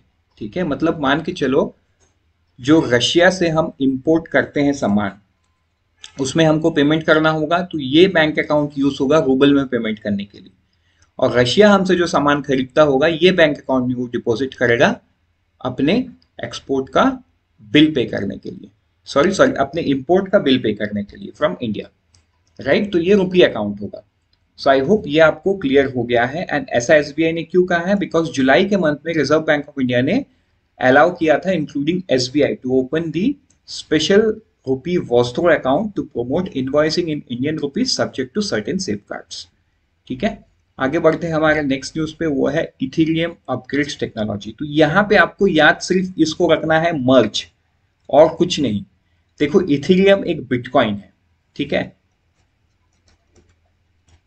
इथेरियम एक बिटकॉइन है। तो इथेरियम काम कैसे करता था, इथेरियम को लोग माइनिंग करते थे, राइट। वो माइनिंग कैसे करते थे, यूजुअली वो हाई एंड कंप्यूटर से होता था एंड जिसपे हाई एंड ग्राफिक्स कार्ड लगा हो। ठीक है, तो ग्राफिक कार्ड्स के कुछ बहुत हाई एंड मॉडल जो मतलब 1-1 लाख रुपए का इंडिया में बिकता था, अभी भी बिकता है, तो वो सारे मॉडल्स को अपने कंप्यूटर में लोग लगा लेते थे, लगा के इथेरियम को माइन करते थे। तो इससे क्या होता था ना, मतलब अब माइनिंग होता था, उससे इथेरियम बनता था, मतलब उससे उस इथेरियम को वो इस वाले बिटकॉइन मार्केट में बेच के पैसा कमाते थे डॉलर में। तो कहीं ना कहीं उनको फायदा होता था, राइट, अच्छा खासा फायदा होता था। तो क्या करते थे, मतलब बहुत सारा जिन लोगों को ये अच्छा लगता था तो वो लोग एक नहीं 8-8 10-10 है ना 50-50 सिस्टम लगा लेते थे। वो बहुत कॉस्टली सिस्टम होता था, लेकिन कॉस्ट से बाहर भी एक चीज क्या है कि इस सब को चलाने के लिए बहुत ज्यादा बिजली की जरूरत पड़ती थी, मतलब जो एमिशन होता था बहुत हाई होता था। ठीक है, तो अभी Ethereum's carbon consumption will decline by estimated 99%। तो अभी इथेरियम ऐसा क्या हो गया जो 99% कम हो गया। तो देखो इसका जो फ्रेमवर्क है, ये पहले माइनिंग हर सिस्टम से होता था using graphics card and high and processors, उसको खत्म कर दिया है। Ethereum has completed a key revamp of its blockchain network, marking the crypto's world most ambitious software upgrade today। ठीक है, मतलब ये देखा जा रहा है कि this is one of the best crypto technology upgrade in the recent times, मतलब अब तक। तो इसको नाम दिया गया है मर्ज। अब ये नया क्या हुआ है, इसका एक्चुअल फ्रेमवर्क अभी भी बाहर प्रॉपरली नहीं आया है। As and when it comes you know we will get back to you, but अभी आई होप ये आपको क्लियर हो गया है कि मर्ज है, and with the help of merge the carbon consumption will decline by estimated 99%। and reason is simple because ये जो फ्रेमवर्क था जहाँ पे लोग अपना लैपटॉप से तो नहीं होता था, डेस्कटॉप से होता था, है ना, उस रूम पे एसी भी लगाना पड़ता था, मतलब सिस्टम इतना गर्म हो जाता है। तो ये जो ग्राफिक्स कार्ड 24 घंटा काम करते थे, है ना, अभी इनका कोई यूज नहीं है after once this is live. ठीक है, तो कार्बन एमिशन जो है वो तो खत्म हो जाएगा। सो ये था न्यूज। अब चलते हैं कुछ अलग इंपॉर्टेंट न्यूज पे। जो केरला गवर्नमेंट है उन्होंने अभी recently anti rabies vaccination drive शुरू किया है फ्रॉम सितंबर 20। ठीक है, नेक्स्ट न्यूज देखते हैं कि जो कर्नाटका के सीएम है उन्होंने, सॉरी तमिलनाडु के सीएम है, उन्होंने एक ब्रेकफास्ट स्कीम लॉन्च किया है। ठीक है, और उस पर वो रवा खिचड़ी, रवा केसरी एंड ये सारा चीज वो देंगे, राइट। तो ये कौन सा स्टेट है, ये है तमिलनाडु, ये आपको ध्यान रखना है। आगे बढ़ते हैं कुछ न्यूज पे स्पोर्ट्स रिलेटेड। वो ये है कि रॉजर फेडरर, राइट, इन्होंने कल के दिन में ऐलान किया है कि ये रिटायर हो जा रहे हैं। कुछ दिन पहले किसने रिटायर किया था ये आप कमेंट सेक्शन में मुझे बताओ, राइट। तो इनके अगर हम रॉजर फेडरर की लिस्ट को देखें तो ऑस्ट्रेलियन ओपन उन्होंने 2004, 6, 7, 10, 17 और 18 में जीते। French open 2009। अगर हम विंबलडन की बात करें तो वो 3, 4, 5, 6, 7, 9, 12 और 2017 में उन्होंने विंबलडन जीता। अगर हम यूएस ओपन की बात करें तो 4, 5, 6, 7, 8 में उन्होंने जीता। ग्रैंड स्लैम मास्टर वो 28 बार रह चुके हैं। एटीपी फाइनल्स में वो 6 बार जा चुके हैं।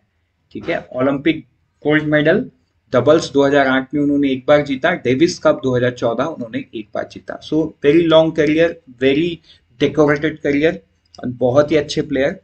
Roger Federer who is retired from the world of tennis, ठीक है।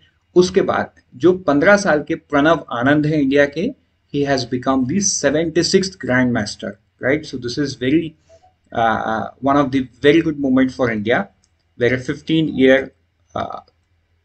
child, हम इसको child ही बोलेंगे, 15 years, so has become the grandmaster.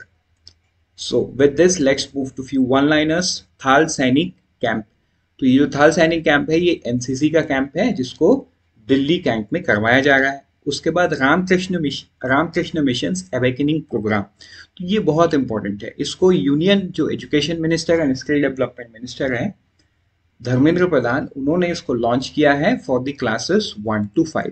तो देखो ये सब एनईपी से जुड़ा हुआ है, और उन्होंने ये भी बोला कि इसको बाल वाटिका, मतलब जो जो एकदम प्री प्राइमरी ग्रुप आज के दिन में है उनको बाल वाटिका नाम दिया जाएगा एनईपी 2020 वाले रिजीम में।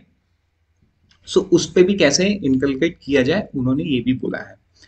Then 25th energy technology meet, तो ये कहाँ पे हुआ है, ये हुआ था मुंबई में, ठीक है, under the aegis of ministry of petroleum government of India in association with Hindustan Petroleum Corporation. तो ये भी आपको ध्यान देना है। एंड इसका थीम क्या है, रिफाइनिंग इन दी न्यू एनर्जी एरा। आगे बढ़ते हैं, नेक्स्ट न्यूज पे वो है अगान 2020, ए 3-day इंटरनेशनल कॉन्फ्रेंस अगान 2020। इसका फुल फॉर्म देख लो, augmenting nature by green affordable new habitat. ये सेकंड एडिशन है, titled making the zero carbon transition in building began on 14 September 22। तो देखो ये अगान 2020 बेसिकली COP 26 में जो कमिटमेंट इंडिया ने किया है उसको फॉलो करता हुआ एक कॉन्फ्रेंस है जहां पे बेस्ट प्रैक्टिस है ना, एंड कैसे इसको अचीव किया जाए ये सारा चीज डिस्कस होगा। देन जो हमारा नितिन गडकरी है, ministry of road transport and highway, वो मिनिस्टर ने 7 national highway project worth ₹1128 crore इन्होंने मध्य प्रदेश के ग्वालियर के शहर में इनॉग्रेट किया है।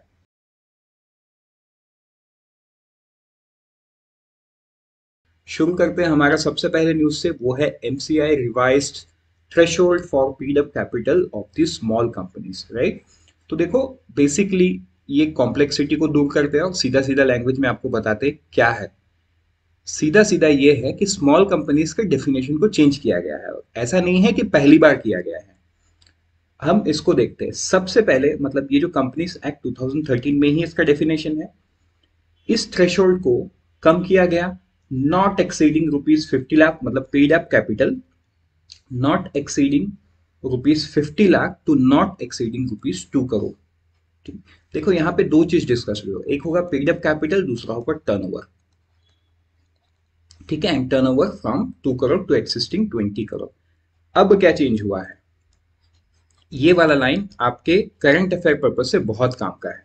वो क्या है, paid up capital from not exceeding 2 crore to 4 crore, इसको डबल किया गया है, ठीक है, एंड टर्नओवर को भी डबल किया गया है, 20 करोड़ से क्या किया गया है, 40 करोड़ किया गया है। तो आई होप ये क्लियर हो गया। लेकिन यहाँ पे एक और बात नोट करने का है कि ये कंपनीज एक्ट 2013 और LLP एक्ट 2008 ये दोनों में ही चेंज हुआ है। समझ में आया? अब आगे करते हैं, इसमें क्या है, डीक्रिमिनलाइजेशन जो एक ये था, जो भी कंपनी का ओनर है उनके लिए, उनको इसको डिक्रिमिनलाइज किया गया है, पेनल्टीज कम किया गया है।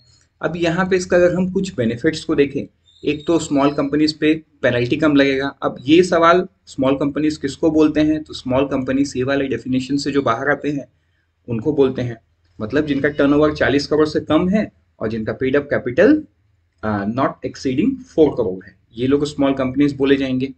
अभी इनको कैश फ्लो स्टेटमेंट ऐसे फाइनेंशियल स्टेटमेंट नहीं बनाना पड़ेगा, साल में सिर्फ 2 बार ऑडिट करने से ही, मतलब 2 बार AGM मीटिंग करने से हो जाएगा।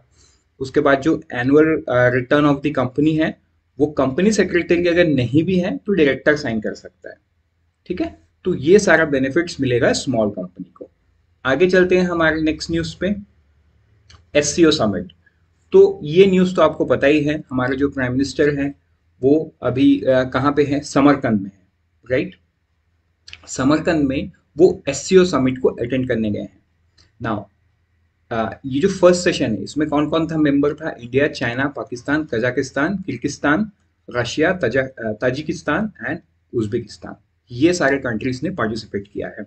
एससीओ का ये कहाँ पे है हेडक्वार्टर? वो है चाइना के बीजिंग शहर में। And saw discussion on issues related to mutual interest including security, economic cooperation, region. देखो एससीओ भी एक बहुत इंपॉर्टेंट पार्ट है। इंपॉर्टेंट पार्ट इसीलिए है कि अप्रोक्सीमेटली जो दुनिया का 40% पॉपुलेशन है वो एससीओ कंट्रीज से आता है।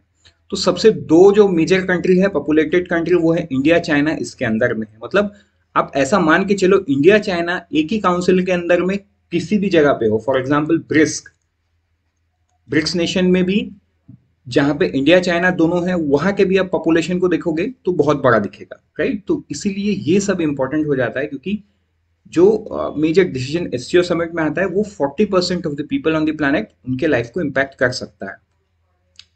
The other session saw extended participation of the 6 SCO dialogue partner. ठीक है, अगर हम बायलैटरल मीटिंग की बात करें तो इंडिया रशिया और इंडिया उज्बेकिस्तान से बायलैटरल मीटिंग प्राइम मिनिस्टर का हुआ, मतलब इंडिया का हुआ, जिसमें प्राइम मिनिस्टर ने पार्टिसिपेट किया। तो अभी एक इंपॉर्टेंट न्यूज, एक इंपॉर्टेंट एमसीक्यू इसमें ये बन सकता है कि जो प्रेसिडेंसी है वो रोटेशनल होता है एससीओ में। अभी 23rd, ये 22nd था, 23rd set to be held in India 2023, मतलब इंडिया प्रेसिडेंसी लेगा। आगे बढ़ते हैं हमारे नेक्स्ट न्यूज पे, वो है settlement of trade in rupees.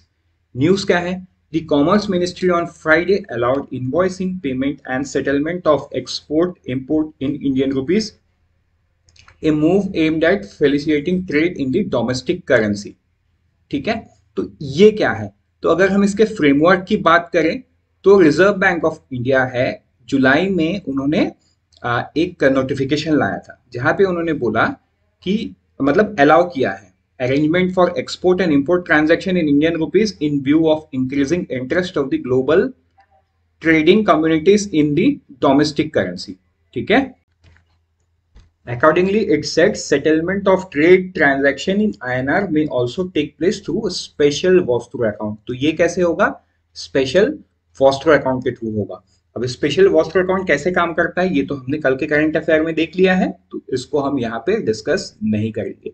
तो देखो आरबीआई ने बोलने के बाद, ठीक है, जो फॉरेन डिपार्टमेंट है, ट्रेड डिपार्टमेंट है मिनिस्ट्री ऑफ कॉमर्स के अंडर में, उन्होंने भी एक नोटिफिकेशन जारी करके इस चीज को अलाउ कर दिया है। तो अभी जो है इंडियन ट्रेडर्स जो इंपोर्ट एक्सपोर्ट कर रहे हैं ये स्पेशल वॉस्ट्रो अकाउंट के थ्रू में रुपीस में ट्रेड कर पाएंगे। इससे आगे चलते हैं हमारे नेक्स्ट न्यूज पे, वो है RBI net sold 19.5 billion in forex. ठीक है, तो जैसा कि आपको पता है रूपी डिप्रिशिएट हो रहा था, राइट, कुछ ग्लोबल कंडीशंस के वजह से। तो जब रूपी डिप्रिशिएट होता है डॉलर की वैल्यू बढ़ जाती है। अब डॉलर की वैल्यू को कम करने के लिए क्या करना पड़ता है? मार्केट में डॉलर के क्वांटिटी को इंक्रीज करना पड़ेगा। ठीक है, क्यों? क्योंकि demand of supply and theory, through demand and supply and theory यही बोलता है अगर किसी भी चीज का अगर हम क्वांटिटी में इंक्रीज कर दे तो उसका वैल्यू गिर जाएगा। तो वही चीज आरबीआई इंटरवेंशन बोला जाता है इन फॉरेन एक्सचेंज मार्केट। मतलब रुपीस को डॉलर के अगेंस्ट में डिप्रिशिएट होने से बचाने के लिए रिजर्व बैंक ने अपने पास जो फॉरेक्स था उनके पास, वो फॉरेक्स से उन्होंने इतना बाहर किया। ठीक है, मार्च के महीने में 20,101 मिलियन डॉलर। ठीक है, उसके बाद 1965 अप्रैल में, 2001 जुलाई में वो 19,049 मिलियन डॉलर। ठीक है, तो इतना उन्होंने किया। अब देखो इतना डॉलर फॉरेन एक्सचेंज से निकाल देना तो मतलब सीधा सिंपल बात है कि फॉरेक्स में गिरावट आएगा, एंड वो गिरावट हमको दिखा। ठीक है, एज ऑफ सितंबर 9 जो रिजर्व है वो 550.8 बिलियन है। अगर हम टोटल की बात करें मतलब कितना है, वो है 553.1 billion as on September 2nd 22, which were equivalent to 9 months of import projected for 22-23। ठीक है, तो मतलब आरबीआई का जो फॉरेन एक्सचेंज रिजर्व 600 बिलियन से ज्यादा था वो कम होता जा रहा है बिकॉज ऑफ दिस। सो आगे बढ़ते हैं हमारे नेक्स्ट न्यूज पे, वो है प्रोजेक्ट चीता।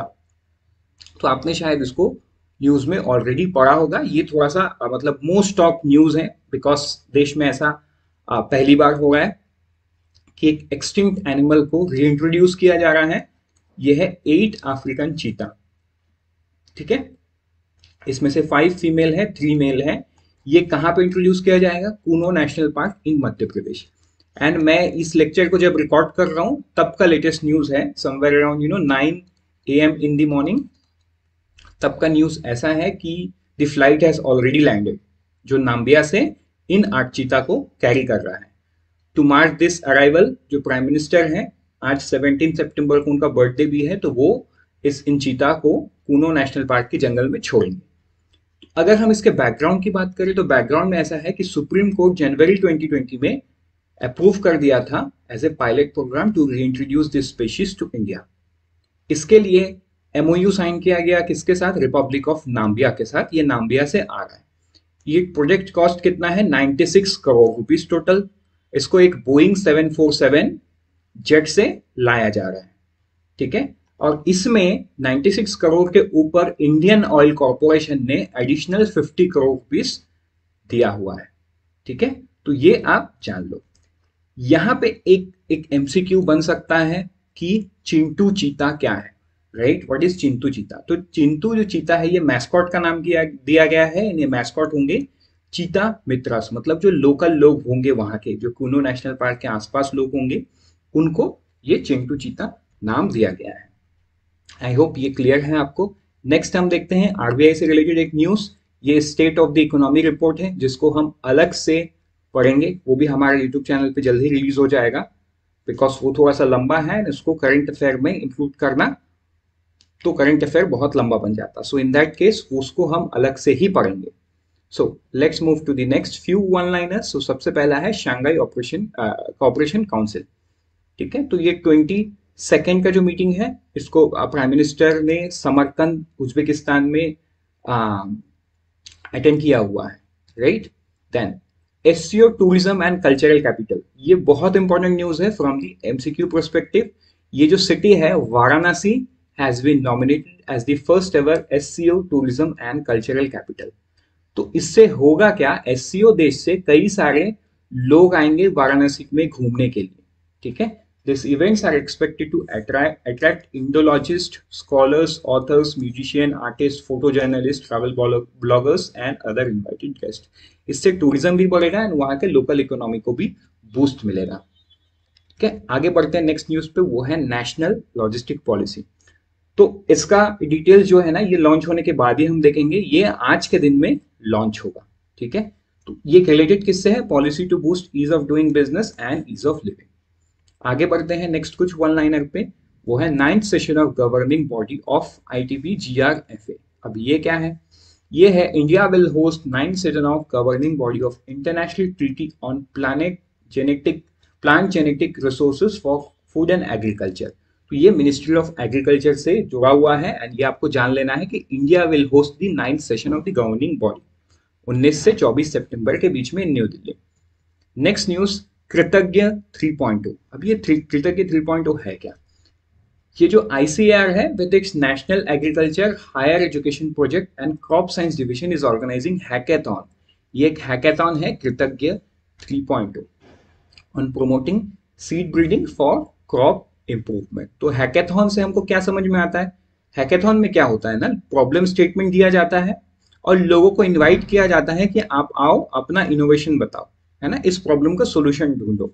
तो ये टेक्नोलॉजी मतलब फिनटेक में ये बहुत ज्यादा यूज होता है, बट ऐसा नहीं इसका यूज कहीं और नहीं हो सकता। ये यूज एग्रीकल्चर में भी हो सकता है, जहां पे है ना क्रॉप से रिलेटेड ये सारे हैकेथॉन में आएंगे लोग, पार्टिसिपेट करेंगे एंड उस प्रॉब्लम का सॉल्यूशन ढूंढेंगे। तो during 2021 in association with Agriculture, Engineering and Animal Science Division of ICAR organized Hackathon 1.0 and 1.2 to promote innovation is farm mechanization in animal science। farm mechanization मतलब farm में जो engineering goods use होता है उससे related. तो इस hackathon से भी अच्छा रिजल्ट बाहर आया है। अभी का जो हैकेथॉन है ये है seed breeding for crop improvement. ठीक है, seed breeding. At national level, 4 teams were awarded by Union Minister of Agriculture Sri Tomar with a cash prize of 9 lakh each. Hackathon 1.2 and 1.2.0. अब आगे बढ़ते हैं, एक एमओयू को देखते हैं. ये एमओयू है Indian Institute of Corporate Affairs और आईआईएम जम्मू के बीच में to synergise academic research and executive education programme in business management and corporate affairs. ठीक है, आगे बढ़ते हैं नेक्स्ट न्यूज पे. India observe 28th world ozone day. तो वर्ल्ड ओजोन जो डे है वो 16 सितंबर को हर साल में सेलिब्रेट किया जाता है to commemorate the signing of Montreal protocol that came in force on 1987 में ये आया. तो इस साल का थीम क्या है? Montreal protocol @ 35 global cooperation protection life on earth. आगे बढ़ते हैं नेक्स्ट न्यूज पे, वो है कुछ one liner. Bilateral meeting between prime minister and president of Uzbekistan. ठीक है, तो जैसा कि मैंने पहले भी बताया, ये दोनों के बीच में एक बायलैटरल मीटिंग हुआ. लेकिन इस मीटिंग में जो इंपॉर्टेंट बात ये है, ऐसा आया कि the leader emphasise cooperation in the field of information technology, health care, higher education et cetera. उसके बाद opening of Indian educational institute and partnership between Uzbek and Indian universities was welcome. लेकिन एक्चुअल जो फ्रेमवर्क है वो बाद में बाहर आएगा, तब हम इसको और डिटेल से समझ लेंगे. Then inspire award.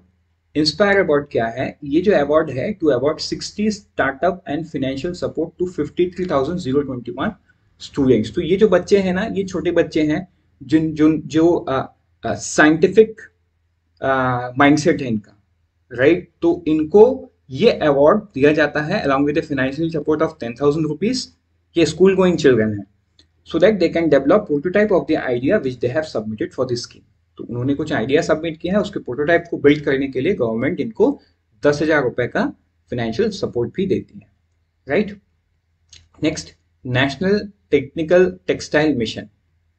The ministry of textile cleared 23 strategic research projects worth around ₹60 crore in the area of specialty fiber, sustainable textile, geotextile, mobile tech and sport textile under the chairmanship of the concerned minister, that is Minister of Textile Piyush Goyal. ठीक है, तो ये आपको ध्यान देना है कि 23 project है वर्थ ₹60 करोड़. आगे बढ़ते हैं कुछ वन लाइनर पे, वो है मार्केट कैप. तो मार्केट कैप में जो अदानी ग्रुप है, वो Adani group has crossed Tata group. तो अदानी ग्रुप का जो 9 फर्म्स है वो लिस्टेड है एंड टाटा ग्रुप का 27 फर्म्स लिस्टेड है. सो with this 9 firm, mister Gautam Adani and family stands eight 22.27 trillion. मतलब अगर इसको डॉलर टर्म्स में देखें तो 278 बिलियन इनके ग्रुप का मार्केट कैपिटलाइजेशन है, वेयरएज टाटा ग्रुप का 260 बिलियन है. ठीक है, एंड जो मुकेश अंबानी लेड रिलायंस ग्रुप है उसका मार्केट कैपिटलाइजेशन है $220 बिलियन, राइट. तो ये top 3 in terms of market capitalisation है. Then Ambedkar and Modi reformer idea performers implementation. तो देखो, ये एक बुक का नाम है. इस बुक को हमारे फॉर्मर प्रेसिडेंट श्री रामनाथ कोविंद उन्होंने लॉन्च किया है कल के दिन में. With this, unfold your potential with IXMB. All the best. Let's meet in some other lecture. Till then, prepare 50% faster with IXMB.